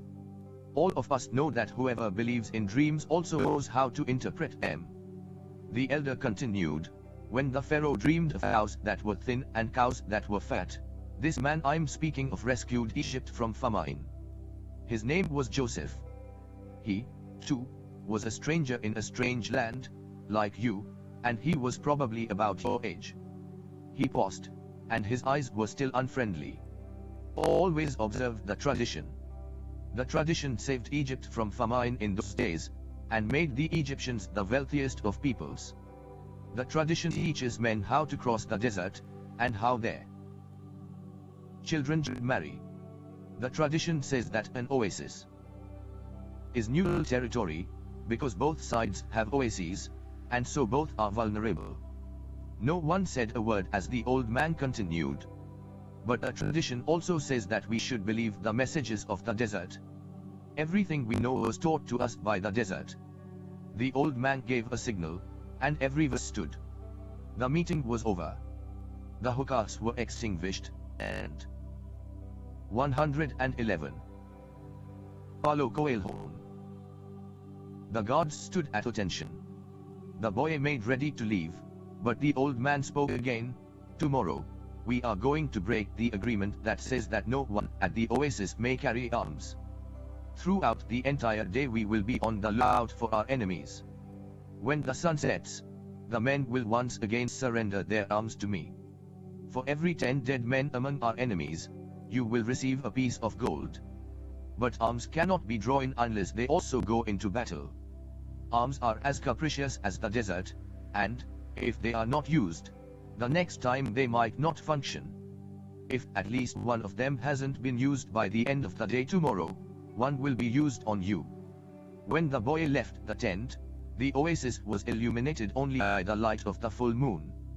He was 20 minutes from his tent, and began to make his way there. He was alarmed by what had happened. He had succeeded in reaching through to the soul of the world. And now the price for having done so might be his life. It was a frightening bet. But he had been making risky bets ever since that he had sold his sheep to pursue his personal legend. And, as the camel driver had said, to die tomorrow was no worse than dying on any other day. Every day was there to be lived or to mark one's departure from this world. Everything depended on one word, maktab. Walking along in the silence, he had no regrets. If he 112. The alchemist died tomorrow, would be because God was not willing to change the future. He would at least have died after having crossed the strait, after having worked in a crystal shop, and after having known the silence of the desert and Fatima's eyes. He had lived every one of his days intensely since he had left home so long ago. If he died tomorrow, he would already have seen more than other shepherds, and he was proud of that. Suddenly he heard a thundering sound, and he was thrown to the ground by a wind such as he had never known. The area was swirling in dust so intense that it hid the moon from view. Before him was an enormous white horse, rearing over him with a frightening scream. When the blinding dust had settled it, the boy trembled at what he saw. Astride the animal was a horseman dressed completely in black, with the falcon perched on his left shoulder. He wore a turban and his entire face, except for his eyes, was covered with a black kerchief. He appeared to be a messenger from the earth, but his presence was much more powerful than that of a mere messenger. The strange horseman drew an enormous, curved sword from a scabbard mounted on his saddle. The steel of its blade glittered in the light of the moon. "Who dares to read the meaning of the flight of the hawks?" he demanded, so loudly that his words seemed to echo through the 50,000 palm trees of Alfheim. 113. Paulo Coelho. "It is I who dared to do so," said the boy. He was reminded of the image of Santiago Matamoros, mounted on his white horse, with the infidels beneath his hooves. This man looked exactly the same, except that now the roles were reversed. "It is I who dared to do so," he repeated, and he lowered his head to receive a blow from the sword. "Many lives will be saved, because I was able to see through to the soul of the world." The sword didn't fall. Instead, the stranger lowered it slowly, until the point touched the boy's forehead. It drew a droplet of blood. The horseman was completely immobile, as was the boy. It didn't even occur to the boy to flee. In his heart, he felt a strange sense of joy. He was about to die in pursuit of his personal legend. And for Fatima, the omens had been true, after all. Here he was, face to face with his enemy, but there was no need to be concerned about dying. The soul of the world awaited him, and he would soon be a part of it. And, tomorrow, his enemy would also be a part of that soul. The stranger continued to hold the sword at the boy's forehead. "Why did you read the flight of the birds?" "I read only what the birds wanted to tell me. They wanted to save the oasis. Tomorrow all of you will die, because there are more men at the oasis than you have." 114. The alchemist. The sword remained where it was. Who are you to change what Allah has willed? Allah created the armies, and He also created the hawks. Allah taught me the language of the birds. Everything has been written by the same hand, the boy said, remembering the camel driver's words. The stranger withdrew the sword from the boy's forehead, and the boy felt immensely relieved. But he still couldn't flee. Be careful with your prognostications, said the stranger. When something is written, there is no way to change it. All I saw was an army, said the boy. I didn't see the outcome of a battle. The stranger seemed satisfied with the answer. But he kept the sword in his hand. What is a stranger doing in a strange land? I am following my personal legend. It's not something you would understand. Thus placed his sword in its scabbard, and the boy relaxed. I had to test your courage, the stranger said. Courage is the quality most essential to understanding the language of the world. The boy was surprised. The stranger was speaking of things that very few people knew about. 115. Paulo. You must not let up, even after having come so far, he continued. You must love the desert, but never trust it completely. Because the desert tests all men, it challenges every step, and kills those who become distracted. What he said reminded the boy of the old king. If the warriors come here, and your head is still on your shoulders at sunset, come and find me, said the stranger. The same hand that had brandished the sword now held a whip. The horse reared again, raising a cloud of dust. Where do you live? Shouted the boy, as the horseman rode away. The hand with the whip pointed to the south. The boy had met the alchemist. Next morning, there were 2,000 armed men scattered throughout the palm trees at Alfheim.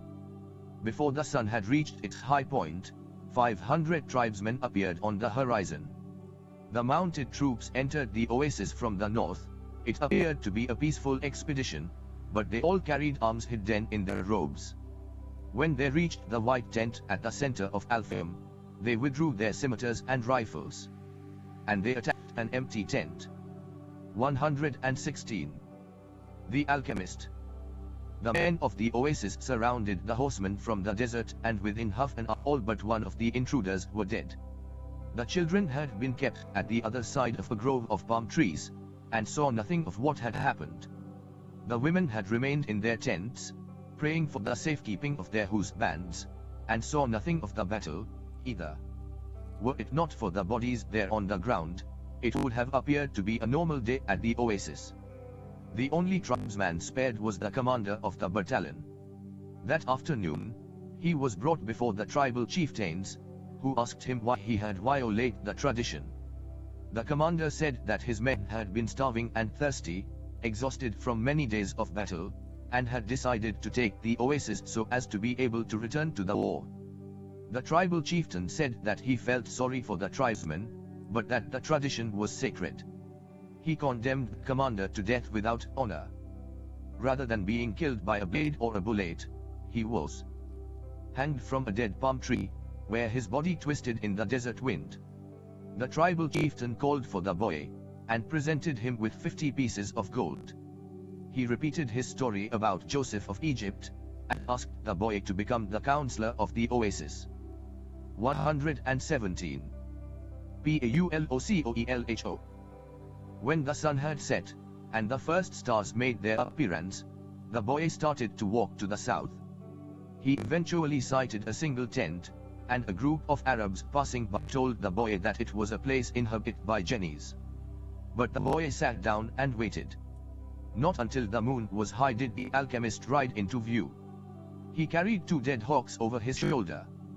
I am here, the boy said. You shouldn't be here, the alchemist answered. Or is it your personal legend that brings you here? With the wars between the tribes, it's impossible to cross the desert. So I have come here. The alchemist dismounted from his horse, and signaled that the boy should enter the tent with him. It was a tent like many at the oasis. The boy looked around for the ovens and other apparatus used in alchemy, but saw none. There were only some books in a pile, a small cooking stove, and carpets, covered with mysterious designs. Sit down. We'll have something to drink and eat. These hawks, said the alchemist. The boy suspected that they were the same hawks he had seen on the day before, but he said nothing. The alchemist lighted the fire, and soon a delicious aroma filled the tent. It was better than the scent of the hookahs. 118. The alchemist. Why did you want to see me? The boy asked. Because of the omens, the alchemist answered. The wine told me you would be coming, and that you would need help. It's not I the wine spoke about. It's the other foreigner, the Englishman. He is the one that's looking for you. He has other things to do first. But he is on the right track. He has begun to try to understand the desert. And what about me? When a person really desires something, all the universe conspires to help that person to realize his dream, said the alchemist, echoing the words of the old king. The boy understood. Another person was there to help him toward his personal legend. So you are going to instruct me? No. You already know all you need to know. I am only going to point you in the direction of your treasure. But there's a tribal war, the boy reiterated. I know what's happening in the desert. I have already found my treasure. I have a camel. I have my money from the crystal shop, and I have 50 gold pieces. In my own country, I would be a rich man. But none of that is from the pyramids, said the alchemist. 119. Paulo Coelho. I also have Fatima. She is a treasure greater than anything else I have won. She wasn't found at the pyramids, either. They ate in silence. The alchemist opened a bottle and poured a red liquid into the boy's cup. It was the most delicious wine he had ever tasted. Isn't wine prohibited here? The boy asked. It's not what enters men's mouths that's evil, said the alchemist. It's what comes out of their mouths that is. The alchemist was a bit daunting, but, as the boy drank the wine, he relaxed. After they finished eating, they sat outside the tent, under a moon so brilliant that it made the stars pale. Drink and enjoy yourself, said the alchemist, noticing that the boy was feeling happier. Rest well tonight, as if you were a warrior preparing for combat. Remember that wherever your heart is, there you will find your treasure. You have got to find the treasure, so that everything you have learned along the way can make sense. Tomorrow, sell your camel and buy a horse. Camels are traitorous, they walk thousands of paces and never seem to tire. Then suddenly, they kneel and die. But horses tire bit by bit. You always know how much you can ask of them, and when it is that they are about to die. 120. The alchemist. The following night, the boy appeared at the alchemist's tent with a horse. The alchemist was ready, and he mounted his own steed and placed the falcon on his left shoulder. He said to the boy, "Show me where there is life out in the desert. Only those who can see such signs of life are able to find treasure." They began to ride out over the sands, with the moon lighting their way. I don't know if I'll be able to find life in the desert, the boy thought. I don't know the desert that well yet. He wanted to say so to the alchemist, but he was afraid of the man. They reached the rocky place where the boy had seen the hawks in the sky, but now there was only silence and the wind. I don't know how to find life in the desert, the boy said. I know that there is life here, but I don't know where to look. Life attracts life, the alchemist answered. And then the boy understood. He loosened the reins on his horse, who galloped forward over the rocks and sand. The alchemist followed as the boy's horse ran for almost half an hour. They could no longer see the palms of the oasis, only the gigantic moon above them, and its silver reflections from the stones of the 121. Paulo Coelho. Desert. Suddenly, for no apparent reason, the boy's horse began to slow. There's life here, the boy said to the alchemist. I don't know the language of the desert, but my horse knows the language of life." They dismounted, and the alchemist said nothing. Advancing slowly, they searched among the stones. The alchemist stopped abruptly, and bent to the ground. There was a hole there among the stones. The alchemist put his hand into the hole, and then his entire arm, up to his shoulder. Something was moving there, and the alchemist's eyes, the boy could see only his eyes, squinted with his effort. His arm seemed to be battling with whatever was in the hole. Then, with a motion that startled the boy, he withdrew his arm and leaped to his feet. In his hand, he grasped a snake by the tail. The boy leapt as well, but away from the alchemist. The snake fought frantically, making hissing sounds that shattered the silence of the desert.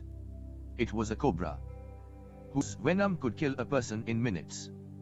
"Watch out for his venom," the boy said. But even though the alchemist had put his hand in the hole, and had surely already been bitten, his expression was calm. "The alchemist is 200 years old," the Englishman had told him. "He must know how to deal with the snakes of the desert." 122. The alchemist. The boy watched as his companion went to his horse and withdrew a scimitar. With its blade, he drew a circle in the sand, and then he placed the snake within it. The serpent relaxed immediately. "Not to worry," said the alchemist. "He won't leave the circle. You found life in the desert, the omen that I needed." Why was that so important? Because the pyramids are surrounded by the desert. The boy didn't want to talk about the pyramids. His heart was heavy, and he had been melancholy since the previous night. To continue his search for the treasure meant that he had to abandon Fatima. "I'm going to guide you across the desert," the alchemist said. "I want to stay at the oasis," the boy answered. "I have found Fatima, and, as far as I'm concerned, she's worth more than treasure." "Fatima is a woman of the desert," said the alchemist. "She knows that men have to go away in order to return. And she already has her treasure. It's you. Now she expects that you will find what is you are looking for." "Well, what if I decide to stay? Let me tell you what will happen.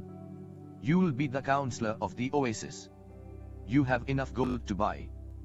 123. Oh coelho. Many sheep and many camels. You'll marry Fatima, and you'll both be happy for a year. You'll learn to love the desert, and you'll get to know every one of the 50,000 palms. You'll watch them as they grow, demonstrating how the world is always changing. And you'll get better and better at understanding omens, because the desert is the best teacher there is. Sometime during the second year, you'll remember about the treasure. The omens will begin insistently to speak of it, and you'll try to ignore them. You'll use your knowledge for the welfare of the oasis and its inhabitants. The tribal chieftains will appreciate what you do. And your camels will bring you wealth and power. During the third year, the omens will continue to speak of your treasure and your personal legend. You'll walk around, night after night, at the oasis, and Fatima will be unhappy because she'll feel it was she who interrupted your quest. But you will love her, and she'll return your love. You'll remember that she never asked you to stay, because a woman of the desert knows that she must await her man. So you won't blame her. But many times you'll walk the sands of the desert, thinking that maybe you could have left and you could have trusted more in your love for Fatima. Because what kept you at the oasis was your own fear that you might never come back. At that point, the omens will tell you that your treasure is buried forever. 124. The alchemist. Then, sometime during the fourth year, the omens will abandon you, because you have stopped listening to them. The tribal chieftains will see that, and you'll be dismissed from your position as counselor. But, by then, you'll be a rich merchant, with many camels and a great deal of merchandise. You'll spend the rest of your days knowing that you didn't pursue your personal leg end, and that now it's too late. You must understand that love never keeps a man from pursuing his personal legend. If he abandons that pursuit, It's because it wasn't true love, the love that speaks the language of the world. The alchemist erased the circle in the sand, and the snake slithered away among the rocks. The boy remembered the crystal merchant who had always wanted to go to Mecca, and the Englishman in search of the alchemist. He thought of the woman who had trusted in the desert. And he looked out over the desert that had brought him to the woman he loved. They mounted their horses, and this time it was the boy who followed the alchemist back to the oasis. The wine brought the sounds of the oasis to them, and the boy tried to hear Fatima's voice. But that night, as he had watched the cobra within the circle, the strange horseman with the falcon on his shoulder had spoken of love and treasure, of the women of the desert and of his personal legend. 125. Paulocoelho. I'm going with you, the boy said. And he immediately felt peace in his heart. We'll leave tomorrow for sunrise, was the alchemist's only response. The boy spent a sleepless night. 2 hours before dawn, he awoke one of the boys who slept in his tent, and asked him to show him where Fatima lived. They went to her tent, and the boy gave his friend enough gold to buy a sheep. Then he asked his friend to go into the tent where Fatima was sleeping, and to awaken her and tell her that he was waiting outside. The young Arab did as he was asked, and was given enough gold to buy yet another sheep. Now leave us alone, said the boy to the young Arab. The Arab returned to his tent to sleep, proud to have helped the counselor of the oasis, and happy at having enough money to buy himself some sheep. Fatima appeared at the entrance to the tent. The two walked out among the palms. The boy knew that it was a violation of the tradition, but that didn't matter to him now. I'm going away, he said. And I want you to know that I'm coming back. I love you because. 126. The alchemist. Don't say anything, Fatima interrupted. One is loved because one is loved. No reason is needed for loving. The boy continued, I had a dream, and I met with the king. I sold crystal and crossed the desert. And, because the tribes declared war, I went to the well, speaking the alchemist. So, I love you because the entire universe conspired to help me find you. The two embraced. It was the first time either had touched the other. I'll be back, the boy said. Before this, I always looked to the desert with long ing, said Fatima. Now it will be with hope. My father went away one day, but he returned to my mother, and he has always come back since then. They said nothing else. They walked a bit farther among the palms, and then the boy left her at the entrance to her tent. I'll return, just as your father came back to your mother, he said. He saw that Fatima's eyes were filled with tears. You are crying. I'm a woman of the desert, she said, averting her face. But above all, I'm a woman. Fatima went back to her tent, and, when daylight came, she went out to do the chores she had done for. 127. Paulocoelho. Years. But everything had changed. The boy was no longer at the oasis, and the oasis would never again have the same meaning it had had only yesterday. It would no longer be a place with 50,000 palm trees and 300 wells, where the pilgrims arrived, relieved at the end of their long journeys. From that day on, the oasis would be an empty place for her. From that day on, it was the desert that would be important.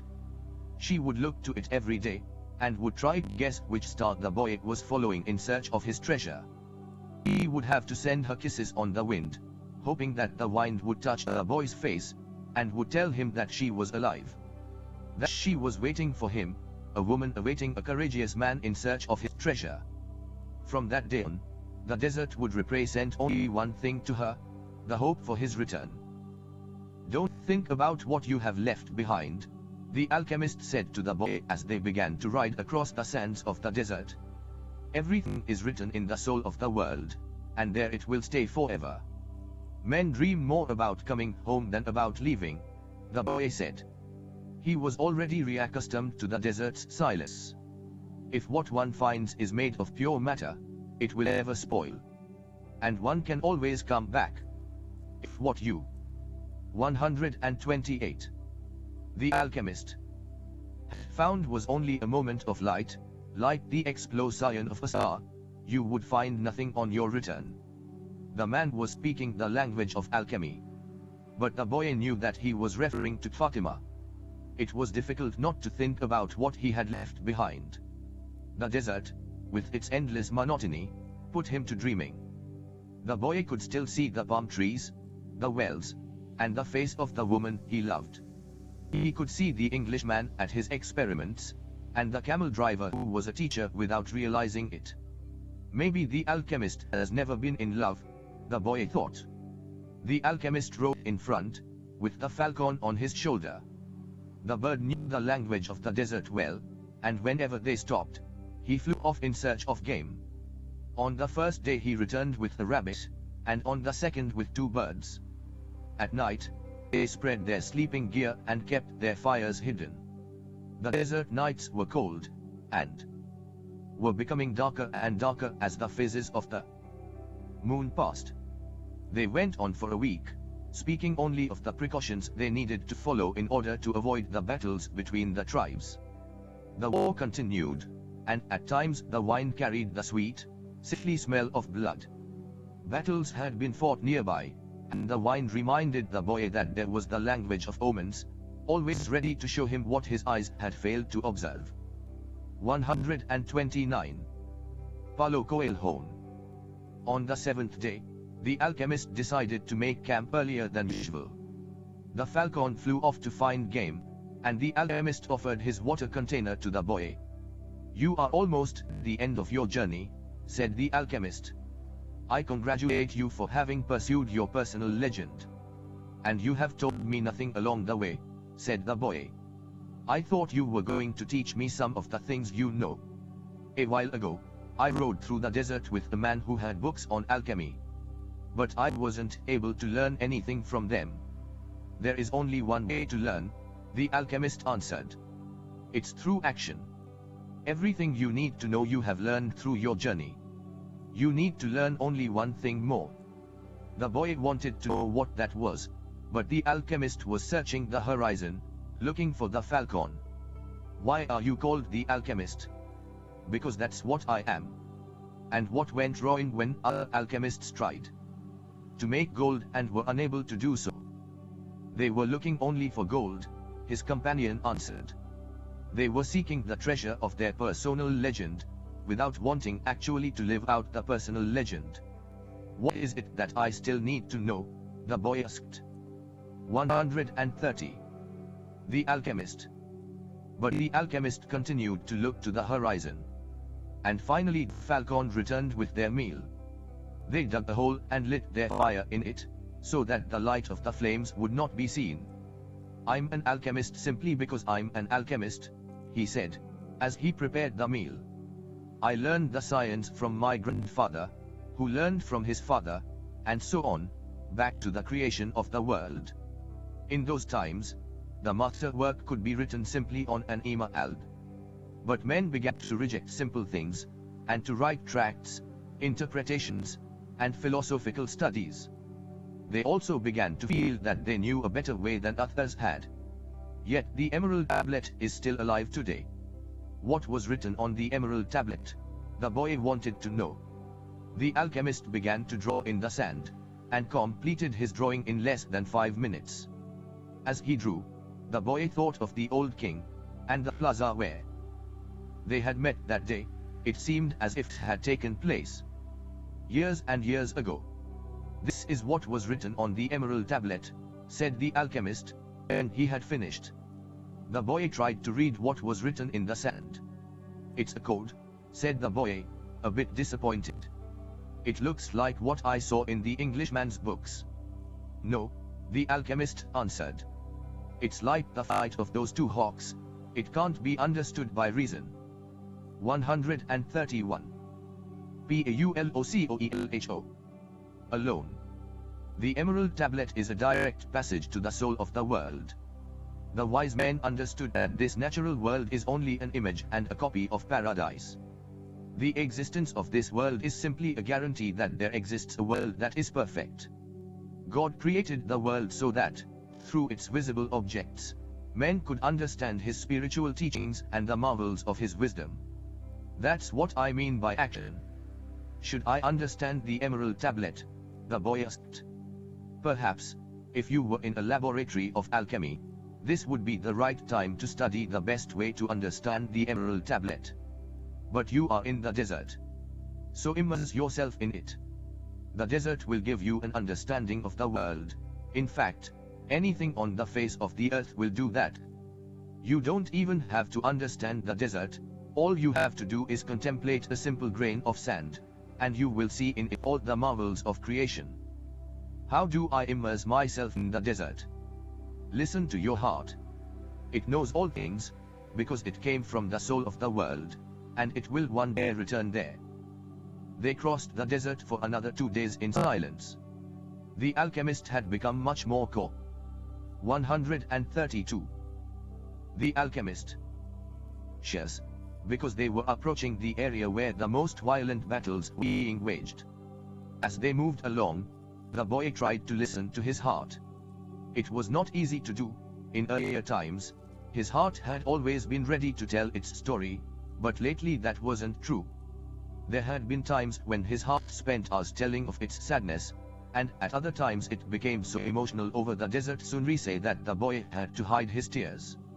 His heart beat fastest when it spoke to the boy of treasure, and more slowly when the boy stared entranced at the endless horizons of the desert. But his heart was never quiet, even when the boy and the alchemist had fallen into silence. Why do we have to listen to our hearts? The boy asked, when they had made camp that day. Because, wherever your heart is, that is where you'll find your treasure. But my heart is agitated, the boy said. It has its dreams, it gets emotional, and it's become passionate. Over a woman of the desert. It asks things of me, and it keeps me from sleeping many nights, when I'm thinking about her. Well, that's good. Your heart is alive. Keep listening to what it has to say. During the next 3 days, the two travelers passed by a number of armed tribesmen, and saw others on the horizon. The boy's heart began to speak of fear. It told. 133. Paulo Coelho. Him stories it had heard from the soul of the world, stories of men who sought to find their treasure and never succeeded. Sometimes it frightened the boy with the idea that he might not find his treasure, or that he might die there in the desert. At other times, it told the boy that it was satisfied, it had found love and riches. My heart is a traitor, the boy said to the alchemist, when they had paused to rest the horses. It doesn't want me to go on. That makes sense, the alchemist answered. Naturally it's afraid that, in pursuing your dream, you might lose everything you have won. Well, then, why should I listen to my heart? Because you will never again be able to keep it quiet. Even if you pretend not to have heard what it tells you, it will always be there inside you, repeating to you what you are thinking about life and about the world. You mean I should listen, even if it's treasonous? Treason is a blow that comes unexpectedly. If you know your heart well, it will never be able to do that to you. Because you'll know its dreams and wishes, and will know how to deal with them. You will never be able to escape from your heart. So it's better to listen to what it has to say. That way, you'll never have to fear an unanticipated blow. The boy continued to listen to his heart as they. 134. The alchemist crossed the desert. He came to understand its dodges and tricks, and to accept it as it was. He lost his fear, and forgot about his need to go back to the oasis, because, one afternoon, his heart told him that it was happy. Even though I complain sometimes, it said, it's because I'm the heart of a person, and people's hearts are that way. People are afraid to pursue their most important dreams, because they feel that they don't deserve them, or that they'll be unable to achieve them. We, their hearts, become fearful just thinking of loved ones who go away forever, or of moments that could have been good but weren't, or of treasures that might have been found but were forever hidden in the sands. Because, when these things happen, we suffer terribly. My heart is afraid that it will have to suffer, the boy told the alchemist one night as they looked up at the moonless sky. Tell your heart that the fear of suffering is worse than the suffering itself, and that no heart has ever suffered when it goes in search of its dreams, because every second of the search is a second's encounter with God and with eternity. Every second of the search is an encounter with God, the boy told his heart. When I have been truly searching for my treasure, every day has been luminous, because I have known that every hour was a part of the dream that I would find it. When I have been truly 135. Paulo Coelho.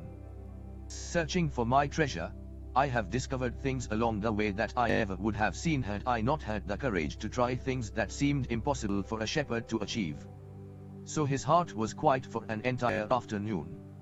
That night, the boy slept deeply, and, when he awoke, his heart began to tell him things that came from the soul of the world. It said that all people who are happy have God within them, and that happiness could be found in a grain of sand from the desert, as the alchemist had said.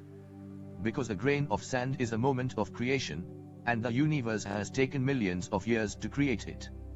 Everyone on earth has a treasure that awaits him, his heart said. We, people's hearts, seldom say much about those treasures, because people no longer want to go in search of them. We speak of them only to children. Later, we simply let life proceed, in its own direction, toward its own fate. But, unfortunately, very few follow the path laid out for them, the path to their personal legends, and to happiness. Most people see the world as a threatening place, and, because they do, the world turns out, indeed, to be a threatening place. So, we, their hearts, speak more and more softly. We never stop speaking out, but we begin to hope that our words won't be heard. We don't want people to suffer because they don't follow their hearts. 136. The Alchemist. Why don't people's hearts tell them to continue to follow their dreams? Boy asked the alchemist. Because that's what makes a heart suffer most, and hearts don't like to suffer. From then on, the boy understood his heart. He asked it, please, never to stop speaking to him. He asked that, when he wandered far from his dreams, his heart press him and sound the alarm. The boy swore that, every time he heard the alarm, he would heed its message. That night, he told all of this to the alchemist. And the alchemist understood that the boy's heart had returned to the soul of the world. So what should I do now? The boy asked.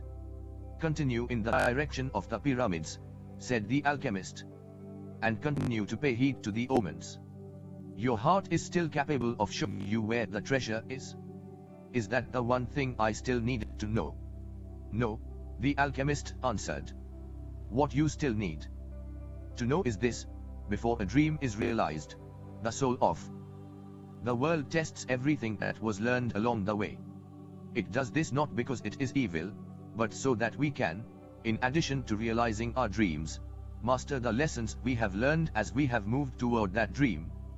That's the point at which most people give up. It's the point at which, as we say in the language of the desert. 137. Paulocoelho. 1. Dies of thirst just when the palm trees have appeared on the horizon. Every search begins with beginner's luck. And every search ends with the victors being severely tested. The boy remembered an old proverb from his country. It said that the darkest hour of the night came just before the dawn. On the following day, the first clear sign of danger appeared. 3 armed tribesmen approached, and asked what the boy and the alchemist were doing there. I'm hunting with my falcon, the alchemist answered. We are going to have to search you to see whether you are armed, one of the tribesmen said. The alchemist dismounted slowly, and the boy did the same. Why are you carrying money? Asked the tribesman. when he had searched the boy's bag. "I need it to get to the pyramids," he said. The tribesman who was searching the alchemist's belongings found a small crystal flask filled with a liquid, and a yellow glass egg that was slightly larger than a chicken's egg. "What are these things?" he asked. "That's the philosopher's stone and the elixir of life. It's the masterwork of the alchemists. Whoever." 138. The alchemist swallows that elixir will never be sick again, and a fragment from that stone turns any metal into gold. The Arabs laughed at him, and the alchemist laughed along. They thought his answer was amusing, and they allowed the boy and the alchemist to proceed with all of their belongings. "Are you crazy?" the boy asked the alchemist, when they had moved on. "What did you do that for?" "To show you one of life's simple lessons," the alchemist answered. "When you possess great treasures within you, and try to tell others of them, seldom are you believed." They continued across the desert. With every day that passed, the boy's heart became more and more silent. It no longer wanted to know about things of the past or future. It was content simply to contemplate the desert, and to drink with the boy from the soul of the world. The boy and his heart had become friends, and neither was capable now of betraying the other. When his heart spoke to him, it was to provide a stimulus to the boy, and to give him strength, because the days of silence there in the desert were wearisome. His heart told the boy what his strongest qualities were: his courage in having given up his sheep and in trying to live out his personal legend, and his enthusiasm during the time he had worked at the crystal shop. 139. Paulo Coelho. And his heart told him something else that the boy had never noticed. It told the boy of dangers that had threatened him, but that he had never perceived. His heart said that one time it had hidden the rifle the boy had taken from his father, because of the possibility that the boy might wound himself. And it reminded the boy of the day when he had been ill and vomiting out in the fields, after which he had fallen into a deep sleep. There had been 2 thieves farther ahead who were planning to steal the boy's sheep and mow him. But, since the boy hadn't passed by, they had decided to move on, thinking that he had changed his route. "Does a man's heart always help him?" the boy asked the alchemist. "Mostly just the hearts of those who are trying to realize their personal legends. But they do help children, drunkards, and the elderly, too." "Does that mean that I'll never run into danger?" "It means only that the heart does what it can," the alchemist said. One afternoon, they passed by the encampment of one of the tribes. At each corner of the camp were Arabs garbed in beautiful white robes, with arms at the ready. The men were smoking their hookahs and telling stories from the battlefield. No one paid any attention to the 2 travelers. 140. The alchemist. "There's no danger," the boy said, when they had moved on past the encampment. The alchemist sounded angry. "Trust in your heart, but never forget that you are in the desert. When men are at war with one another, the soul of the world can hear the screams of battle. No one fails to suffer the consequences of everything under the sun. All things are one," the boy thought. And then, as if the desert wanted to demonstrate that the alchemist was right, 2 horsemen appeared from behind the travelers. "You can't go any farther," one of them said. "You are in the area where the tribes are at war." "I'm not going very far," the alchemist answered, looking straight into the eyes of the horsemen. They were silent for a moment, and then agreed that the boy and the alchemist could move along. The boy watched the exchange with fascination. "You dominated those horsemen with the way you looked at them," he said. "Your eyes show the strength of your soul," answered the alchemist. "That's true," the boy thought.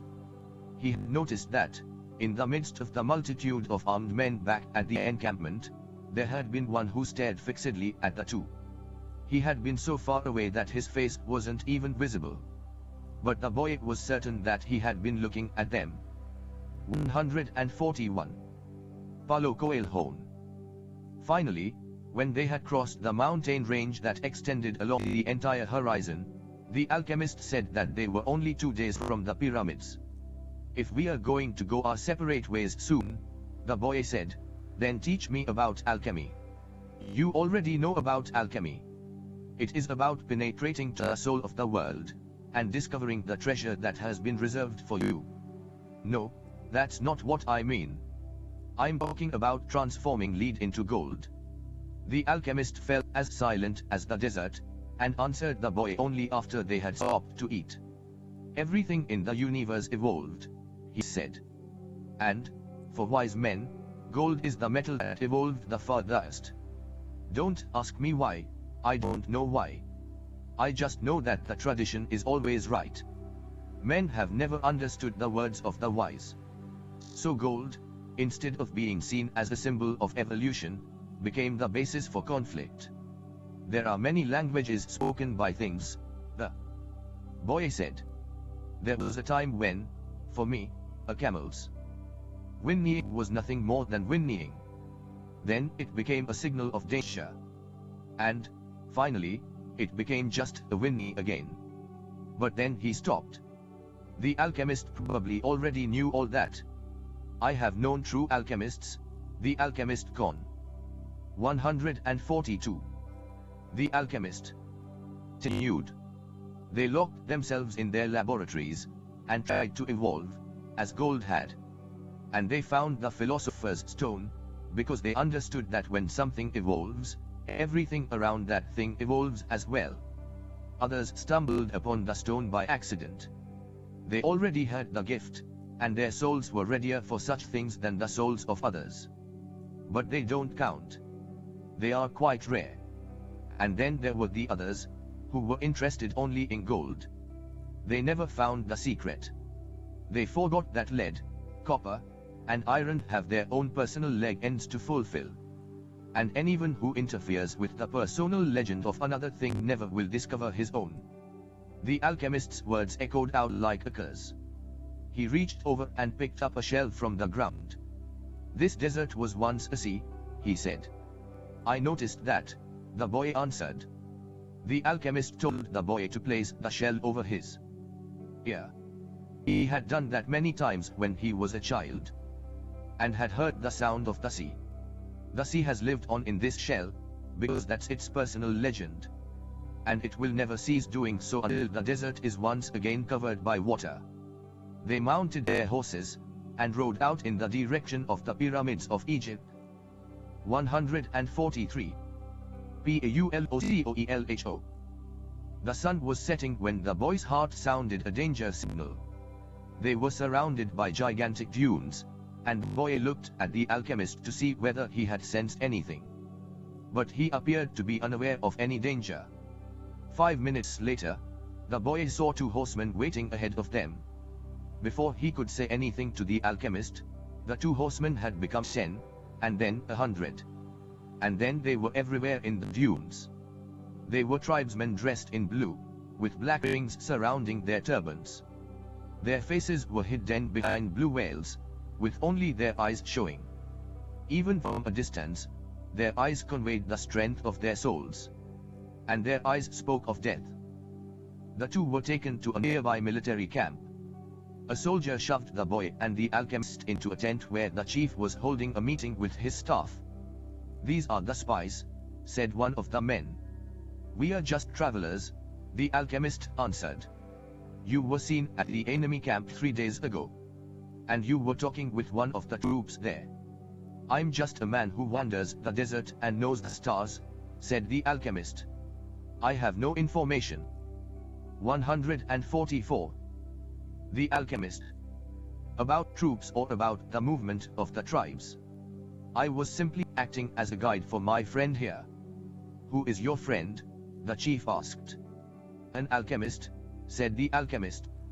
He understands the forces of nature. And he wants to show you his extraordinary powers. The boy listened quietly and fearfully. What is a foreigner doing here? Asked another of the men. He has brought money to give to your tribe, said the alchemist, before the boy could say a word. And seizing the boy's bag, the alchemist gave the gold coins to the chief. The Arab accepted them without a word. There was enough there to buy a lot of weapons. What is an alchemist? He asked, finally. It's a man who understands nature and the world. If he wanted to, he could destroy this camp just with the force of the wind. The men laughed. They were used to the ravages of war, and knew that the wind could not deliver them a fatal blow.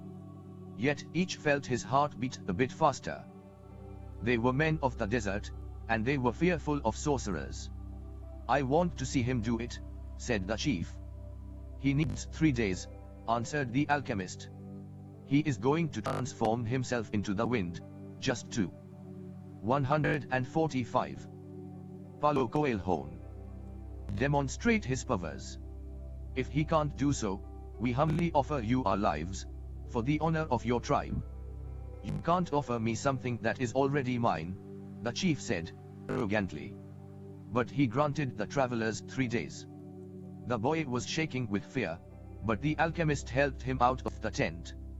Don't let them see that you are afraid, the alchemist said. They are brave men, and they despise cowards. But the boy couldn't even speak. He was able to do so only after they had walked through the center of the camp. There was no need to imprison them, the Arabs simply confiscated their horses. So, once again, the world had demonstrated its many languages. The desert only moments ago had been endless and free, and now it was an impenetrable wall. You gave them everything I had, the boy said. Everything I have saved in my entire life. Well, what good would it be to you if you had to die? The alchemist answered. Your money saved us for 3 days. It's not often that money saves a person's life. But the boy was too frightened to listen to words of wisdom. He had no idea how he was going to transform himself into the wind. He wasn't an alchemist. The alchemist asked one of the soldiers for some tea, and poured some on the boy's wrists. A wave of 146. The alchemist. Life washed over him, and the alchemist muttered some words that the boy didn't understand. Don't give in to your fears, said the alchemist, in a strangely gentle voice. If you do, you won't be able to talk to your heart. But I have no idea how to turn myself into the wind. If a person is living out his personal legend, he knows everything he needs to know. There is only one thing that makes a dream impossible to achieve: the fear of failure. I'm not afraid of failing. It's just that I don't know how to turn myself into the wind. Well, you'll have to learn, your life depends on it. But what if I can't? Then you'll die in the midst of trying to realize your personal legend. That's a lot better than dying like millions of other people, who never even knew what their personal legends were. But don't worry, the alchemist continued. Usually the threat of death makes people a lot more aware of their lives. The first day passed. There was a major battle nearby, and a number of wounded were brought back to the camp. The dead soldiers were replaced by others, and life went on. Death doesn't change anything, the boy thought. 147. Paulocoelho. You could have died later on, a soldier said to the body of one of his companions. You could have died after peace had been declared. But, in any case, you were going to die. At the end of the day, the boy went looking for the alchemist, who had taken his falcon out into the desert. I still have no idea how to turn myself into the wind, the boy repeated. Remember what I told you, the world is only the visible aspect of God. And that what alchemy does is to bring spiritual perfection into contact with the material plane. What are you doing? Feeding my falcon. If I'm not able to turn myself into the wind, we are going to die, the boy said. Why feed your falcon? You are the one who may die, the alchemist said. I already know how to turn myself into the wind. On the second day, the boy climbed to the top of a cliff near the camp. The sentinels allowed him to go. They had already heard about the sorcerer who could turn himself into the wind, and they didn't want to go near him. In any case, the desert was impassable. He spent the entire afternoon of the second day 148. The alchemist. Looking out over the desert, and listening to his heart. The boy knew the desert sensed his fear. They both spoke the same language. On the third day, the chief met with his officers. He called the alchemist to the meeting and said, "Let's go see the boy who turns himself into the wind." "Let's," the alchemist answered. The boy took them to the cliff where he had been on the previous day. He told them all to be seated. "It's going to take a while," the boy said. "We are in no hurry," the chief answered. "We are men of the desert." The boy looked out at the horizon. There were mountains in the distance. And there were dunes, rocks, and plants that insisted on living where survival seemed impossible. There was the desert that he had wandered for so many months. Despite all that time, he knew only a small part of it. Within that small part, he had found an Englishman, caravans, tribal wars, and an oasis with 50,000 palm trees and 300 wells. "What do you want here today?" the desert asked him. "Didn't you spend enough time looking at me yesterday?" "Somewhere you are holding a person I love," the boy said. "So, when I look out over your sands, I am." 149. Paulo Coelho. Also looking at her. "I want to return to her, and I need your help so that I can turn myself into the wind." "What is love?" the desert asked. "Love is the falcon's flight over your sands. Because for him, you are a green field, from which he always returns with game. He knows your rocks, your dunes, and your mountains, and you are generous to him." "The falcon's beak carries bits of me, myself," the desert said. "For years, I care for his game, feeding it with the little water that I have, and then I show him where the game is. And, one day, as I enjoy the fact that his game thrives on my surface, the falcon dives out of the sky, and takes away what I have created." "But that's why you created the game in the first place," the boy answered. "To nourish the falcon. And the falcon then nourishes man. And, eventually, man will nourish your sands, where the game will once again flourish. That's how the world goes." "So is that what love is?" "Yes, that's what love is. It's what makes the game be. Come the falcon become man, and man, in his turn, the desert. It's what turns lead into gold, and makes the gold return to the earth." "I don't understand what you are talking about," the desert said. "But you can at least understand that somewhere in." 150. The alchemist. "Your sands, there is a woman waiting for me. And that's why I have to turn myself into the wind." The desert didn't answer him for a few moments. Then it told him, "I'll give you my sands to help the wind to blow, but, alone, I can't do anything. You have to ask for help from the wind." A breeze began to blow. The tribesmen watched the boy from a distance, talking among themselves in a language that the boy couldn't understand. The alchemist smiled. The wind approached the boy and touched his face.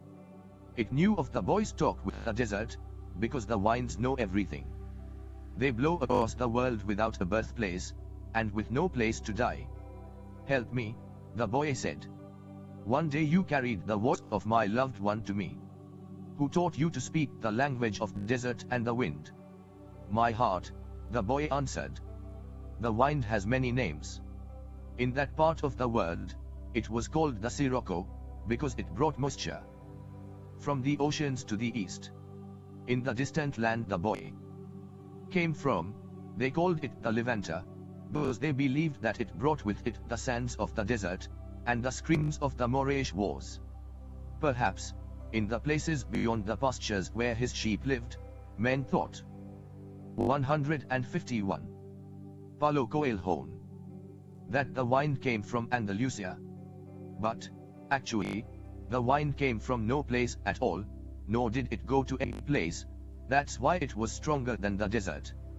Someone might one day plant trees in the desert, and even raise sheep there, but never would they harness the wind. You can't be the wind, The wind said. We are two very different things. That's not true, the boy said. I learned the alchemist's secrets in my travels. I have inside me the winds, the deserts, the oceans, the stars, and everything created in the universe. We were all made by the same hand, and we have the same soul. I want to be like you, able to reach every corner of the world, cross the seas, blow away the sands that cover my treasure, and carry the voice of the woman I love.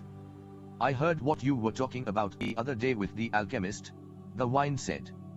He said that everything has its own personal legend. But people can't turn themselves into the wind. Just teach me to be the wind for a few moments. The boy said. So you and I can talk about the limitless possibilities of people and the winds. The wind's curiosity was aroused, something that had never happened before. It wanted to talk about those things, but didn't know how to turn a man into the wind. And look how many things the wind already knew how to do. It created deserts, sunk ships, felled 152. The alchemist. Entire forests, and blew through cities filled with music and strange noises. It felt that it had no limits, yet here was a boy saying that there were other things the wind should be able to do. This is what we call love, the boy said, seeing that the wind was close to granting what he requested. When you are loved, you can do anything in creation. When you are loved, there's no need at all to understand what's happening, because everything happens within you, and even men can turn themselves into the wind. As long as the wind helps, of course. The wind was a proud being, and it was becoming irritated with what the boy was saying. It commenced to blow harder, raising the desert sands. But finally it had to recognize that, even making its way around the world, it didn't know how to turn a man into the wind. And it knew nothing about love. In my travels around the world, I have often seen people speaking of love and looking toward the heavens, the wind said, furious at having to acknowledge its own limitations. Maybe it's better to ask heaven. Well then, help me do that, the boy said. Fill this place with a sandstorm so strong that it blots out the sun. Then I can look to heaven without blinding myself. So the wind blew with all its strength, and the sky was filled with sand. The sun was turned into a golden disk. 153. Paulo Coelho. At the camp, it was difficult to see anything. The men of the desert were already familiar with that wind. They called it zaman, and it was worse than a storm at sea. Their horses cried out, and all their weapons were filled with sand. On the heights, one of the commanders turned to the chief and said, maybe we had better end this. They could barely see the boy. Their faces were covered with the blue cloths, and their eyes showed fear. Let's stop this, another commander said. I want to see the greatness of Allah, the chief said, with respect. I want to see how a man turns himself into the wind. But he made a mental note of the names of the two men who had expressed their fear. As soon as the wind stopped, he was going to remove them from their commands, because true men of the desert are not afraid. The wind told me that you know about love, the boy said to the sun. If you know about love, you must also know about the soul of the world, because it's made of love. From where I am, the sun said, I can see the soul of the world. It communicates with my soul, and together we cause the plants to grow and the sheep to seek out shade. From where I am, and I'm a long way from the earth, I learned how to love. I know that if I came even a little bit closer to the earth, everything. 154. The alchemist. There would die, and the soul of the world would no longer exist. So we contemplate each other, and we want each other, and I give it life and warmth, and it gives me my reason for living. So you know about love, the boy said. And I know the soul of the world, because we have talked at great length to each other during this endless trip through the universe. It tells me that its greatest problem is that, up until now, only the minerals and vegetables understand that all things are one. that there's no need for iron to be the same as copper, or copper the same as gold. Each performs its own exact function as a unique being, and everything would be a symphony of peace if the hand that wrote all this had stopped on the fifth day of creation. But there was a sixth day, the sun went on. You are wise, because you observe everything from a distance, the boy said. But you don't know about love. If there hadn't been a sixth day, man would not exist, copper would always be just copper, and lead just lead. It's true that everything has its personal legend, but one day that personal legend will be realized. So each thing has to transform itself into something better, and to acquire a new personal legend, until, someday, the soul of the world becomes one thing only. The sun thought about that, and decided to shine more brightly. The wind, which was enjoying the 155 paulo coelho conversation, started to blow with greater force, so that the sun would not blind the boy. This is why alchemy exists, the boy said. So that everyone will search for his treasure, find it, and then want to be better than he was in his former life. Lead will play its role until the world has no further need for lead, and then lead will have to turn itself into gold. That's what alchemists do. They show that, when we strive to become better than we are, everything around us becomes better, too. Well, why did you say that I don't know about love? The sun asked the boy. Because it's not love to be static like the desert, nor is it love to roam the world like the wind. And it's not love to see everything from a distance, like you do. Love is the force that transforms and improves the soul of the world. When I first reached through to it, I thought the soul of the world was perfect. But later, I could see that it was like other aspects of creation, and had its own passions and wars. It is we who nourish the soul of the world, and the world we live in will be either better or worse, depending on whether we become better or worse. And that's where the power of love comes in. Because when we love, we always strive to become better than we are. So what do you want of me? The sun asked. 156. The alchemist. I want you to help me turn myself into the wind, the boy answered. Nature knows me as the wisest being in creation, the sun said. But I don't know how to turn you into the wind. Then, whom should I ask? The sun thought for a minute. The wind was listening closely, and wanted to tell every corner of the world that the sun's wisdom had its limitations. That it was unable to deal with this boy who spoke the language of the world. Speak to the hand that wrote all, said the sun. The wind screamed with delight, and blew harder than ever. The tents were being blown from their ties to the earth, and the animals were being freed from their tethers. On the cliff, the men clutched at each other as they sought to keep from being blown away. The boy turned to the hand that wrote all. As he did so, he sensed that the universe had fallen silent, and he decided not to speak. A current of love rushed from his heart, and the boy began to pray. It was a prayer that he had never said before, because it was a prayer without words or pleas. His prayer didn't give thanks for his sheep having found new pastures, it didn't ask that the boy be able to sell more crystal, and it didn't beseech that the woman he had met continue to await his return. In the silence, the boy 157 paulocoelho understood that the desert, the wind, and the sun were also trying to understand the signs written by the hand, and were seeking to follow their paths, and to understand what had been written on a single emerald. He saw that omens were scattered throughout the earth and in space, and that there was no reason or significance attached to their appearance. He could see that not the deserts, nor the winds, nor the sun, nor people knew why they had been created. But that the hand had a reason for all of this, and that only the hand could perform miracles, or transform the sea into a desert or a man into the wind. Because only the hand understood that it was a larger design that had moved the universe to the point at which 6 days of creation had evolved into a master work. The boy reached through to the soul of the world, and saw that it was a part of the soul of God.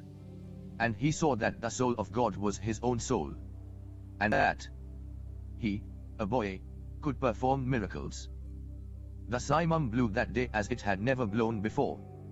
For generations thereafter, the Arabs recounted the legend of a boy who had turned himself into the wind, almost destroying a military camp, in defiance of the most powerful chief in the desert. When the zaman ceased to blow, everyone looked to the place where the boy had been. But he was no longer. 158. The alchemist. There, he was standing next to a sand-covered sentinel, on the far side of the camp.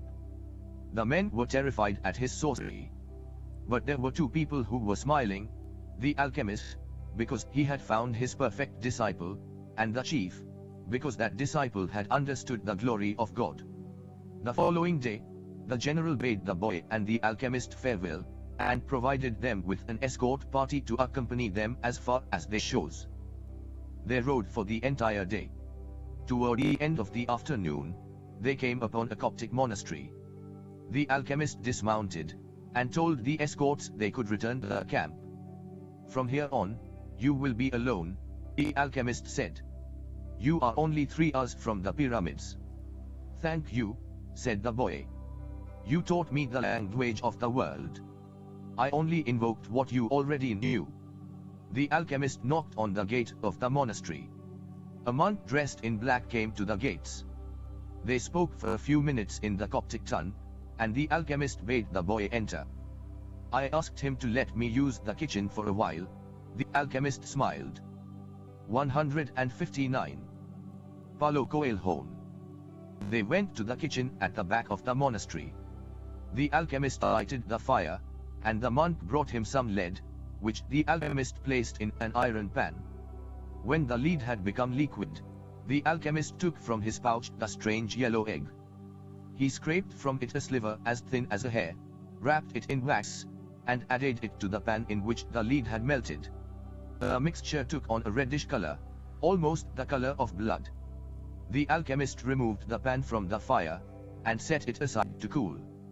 As he did so, he talked with the monk about the tribal wars. "I think they are going to last for a long time," he said to the monk. The monk was irritated. The caravans had been stopped at Giza for some time, waiting for the wars to end. "But God's will be done," the monk said. "Exactly," answered the alchemist.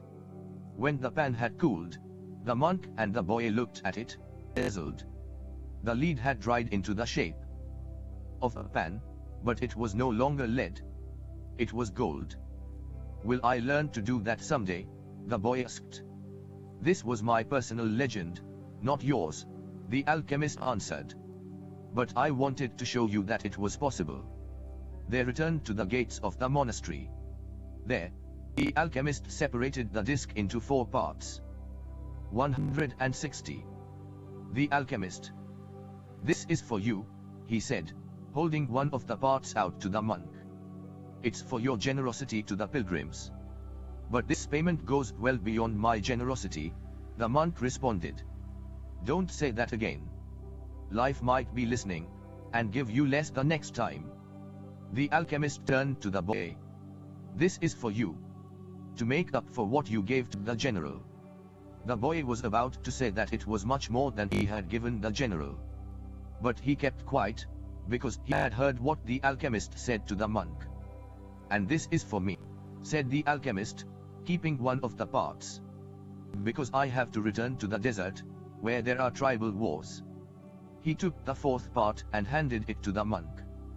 "This is for the boy, if he ever needs it." "But I'm going in search of my treasure," the boy said. "I'm very close to it now. And I'm certain you'll find it," the alchemist said. "Then why this?" "Because you have already lost your savings twice. Once to the thief, and once to the general. I'm an old, superstitious Arab, and I believe in our proverbs. There's one that says, everything that happens once can never happen again. But everything that happens twice will surely happen a 3rd time." They mounted their horses. 161. Paulocoelho. I want to tell you a story about dreams, said the alchemist. The boy brought his horse closer. In ancient Rome, at the time of Emperor Tiberius, there lived a good man who had two sons. One was in the military, and had been sent to the most distant regions of the empire. The other son was a poet, and delighted all of Rome with his beautiful verses. One night, the father had a dream. An angel appeared to him, and told him that the words of one of his sons would be learned and repeated throughout the world for all generations to come. The father woke from his dream grateful and crying, because life was generous, and had revealed to him something any father would be proud to know.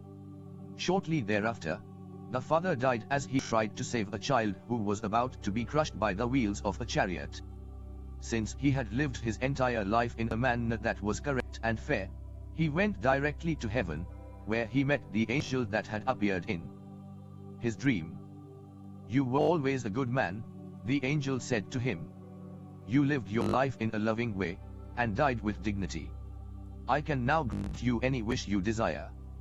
Life was good to me, the man said. When you AP 162. The alchemist. In my dream, I felt that all my efforts had been rewarded, because my son's poems will be read by men for generations to come. I don't want anything for myself. But any father would be proud of the fame achieved by one whom he had cared for as a child, and educated as he grew up. Sometime in the distant future, I would like to see my son's words. The angel touched the man's shoulder, and they were both projected far into the future. They were in an immense setting, surrounded by thousands of people speaking a strange language. The man wept with happiness. I knew that my son's poems were immortal, he said to the angel through his tears. Can you please tell me which of my son's poems these people are repeating? The angel came closer to the man, and, with tenderness, led him to a bench nearby, where they sat down. Verses of your son who was the poet were very popular in Rome, the angel said. Everyone loved them, and enjoyed them. But when the reign of Tiberius ended, his poems were forgotten. The words you are hearing now are those of your son in the military. The man looked at the angel in surprise. Your son went to serve at a distant place, and became a centurion. He was just and good. One afternoon, one of his servants fell ill, and it appeared that he would die.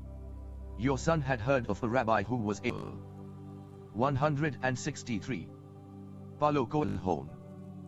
Cure illnesses, and he rode out for days and days in search of this man. Along the way, he learned that the man he was seeking was the Son of God. He met others who had been cured by him, and they instructed your son in the man's teachings. And so, despite the fact that he was a Roman centurion, he converted to their faith.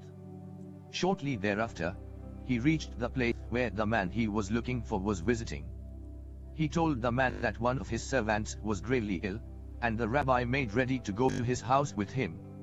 But the centurion was a man of faith, and, looking into the eyes of the rabbi, he knew that he was surely in the presence of the Son of God. And this is what your son said, the angel told the man. These are the words he said to the rabbi at that point, and they have never been forgotten. My Lord, I am not worthy that you should come under my roof. But only speak a word and my servant will be healed. The alchemist said, no matter what he does, every person on earth plays a central role in the history of the world. And normally he doesn't know it. The boy smiled. He had never imagined that questions about life would be of such importance to a shepherd. Goodbye, the alchemist said. Goodbye, said the boy. 164. The alchemist. The boy rode along through the desert for several hours, listening avidly to what his heart had to say. It was his heart that would tell him where his treasure was hidden. Where your treasure is, there also will be your heart, the alchemist had told him. But his heart was speaking of other things. With pride, it told a story of a shepherd who had left his flock to follow a dream he had on two different occasions. It told of personal legend, and of the many men who had wandered in search of distant lands or beautiful women, confronting the people of their times with their preconceived notions. It spoke of journeys, discoveries, books, and change. As he was about to climb yet another dune, his heart whispered, "Be aware of the place where you are brought to tears. That's where I am, and that's where your treasure is." The boy climbed the dune slowly. A full moon rose again in the starry sky. It had been a month since he had set forth from the oasis. The moonlight cast shadows through the dunes, creating the appearance of a rolling sea. It reminded the boy of the day when that horse had appeared in the desert, and he had come to 165. Paulo Coelho. No, the alchemist. And the moon fell on the desert's silence, and on a man's journey in search of treasure. When he reached the top of the dune, his heart leapt. There, illuminated by the light of the moon and the brightness of the desert, stood the solemn and majestic pyramids of Egypt. The boy fell to his knees and wept. He thanked God for making him believe in his personal legend, and for leading him to meet a king, a merchant, an Englishman, and an alchemist. And above all for his having met a woman of the desert who had told him that love would never keep a man from his personal legend. If he wanted to, he could now return to the oasis, go back to Fatima, and live his life as a simple shepherd. After all, the alchemist continued to live in the desert, even though he understood the language of the world, and knew how to transform lead into gold. He didn't need to demonstrate his science and art to anyone. The boy told himself that, on the way toward realizing his own personal legend, he had learned all he needed to know, and had experienced everything he might have dreamed of. But here he was, at the point of finding his treasure, and he reminded himself that no project is completed until its objective has been achieved. The boy looked at the sand around him, and saw that, where his tears had fallen, a scarab beetle was scuttling through the 166. The alchemist. Sand. During his time in the desert, he had learned that, in Egypt, the scarab beetles are a symbol of God. Another omen. The boy began to dig into the dune. As he did so, he thought of what the crystal merchant had once said, that anyone could build a pyramid in his backyard. The boy could see now that he couldn't do so if he placed stone upon stone for the rest of his life. Throughout the night, the boy dug at the place he had chosen, but found nothing. He felt weighted down by the centuries of time since the pyramids had been built. But he didn't stop. He struggled to continue digging as he fought the wind, which often blew the sand back into the excavation. His hands were abraded and exhausted, but he listened to his heart. It had told him to dig where his tears fell. As he was attempting to pull out the rocks he encountered, he heard footsteps. Several figures approached him. Their backs were to the moonlight, and the boy could see neither their eyes nor their faces. "What are you doing here?" one of the figures demanded. Because he was terrified, the boy didn't answer. He had found where his treasure was, and was frightened at what might happen. "We are refugees from the tribal wars, and we need money," the other figure said. "What are you hiding there?" 167. Paulo Coelho. "I'm not hiding anything," the boy answered. But one of them seized the boy and yanked him back out of the hole. Another, who was searching the boy's bags, found the piece of gold. "There's gold here," he said. The moon shone on the face of the Arab who had seized him, and in the man's eyes the boy saw death. "He's probably got more gold hidden in the ground." They made the boy continue digging, but he found nothing. As the sun rose, the men began to beat the boy. He was bruised and bleeding, his clothing was torn to shreds, and he felt that death was near. "What good is money to you if you are going to die? It's not often that money can save someone's life," the alchemist had said. Finally, the boy screamed at the men, "I'm digging for treasure." And, although his mouth was bleeding and swollen, He told his attackers that he had twice dreamed of a treasure hidden near the pyramids of Egypt. The man who appeared to be the leader of the group spoke to one of the others, "Leave him. He doesn't have anything else. He must have stolen this gold." The boy fell to the sand, nearly unconscious. The leader shook him and said, "We are leaving." 168. The alchemist. But before they left, he came back to the boy and said, "You are not going to die. You'll live, and you'll learn that a man shouldn't be so stupid." 2 years ago, right here on this spot, I had a recurrent dream, too. I dreamed that I should travel to the fields of Spain and look for a ruined church where shepherds and their sheep slept. In my dream, there was sycamore growing out of the ruins of the sacristy, and I was told that, if I dug at the roots of the sycamore, I would find a hidden treasure. But I'm not so stupid as to cross an entire desert just because of a recurrent dream. And they disappeared. The boy stood up shakily, and looked once more at the pyramids. They seemed to laugh at him, and he laughed back, his heart bursting with joy.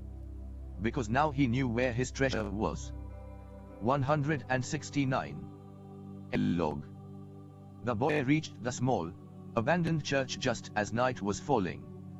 The sycamore was still there in the sacristy, and the stars could still be seen through the half-destroyed roof. He remembered the time he had been there with his sheep. It had been a peaceful night. Except for the dream. Now he was here not with his flock, but with a shovel. He sat looking at the sky for a long time. Then he took from his knapsack a bottle of wine, and drank some. He remembered the night in the desert when he had sat with the alchemist, as they looked at the stars and drank wine together. He thought of the many roads he had traveled, and the strange way God had chosen to show him his treasure. If he hadn't believed in the significance of recurrent dreams, he would not have met the gypsy woman, the king, the thief, or... well, it's a long list. But the path was written in the omens, and there was no way I could go wrong, he said to himself. He fell asleep, and when he awoke the sun was already high.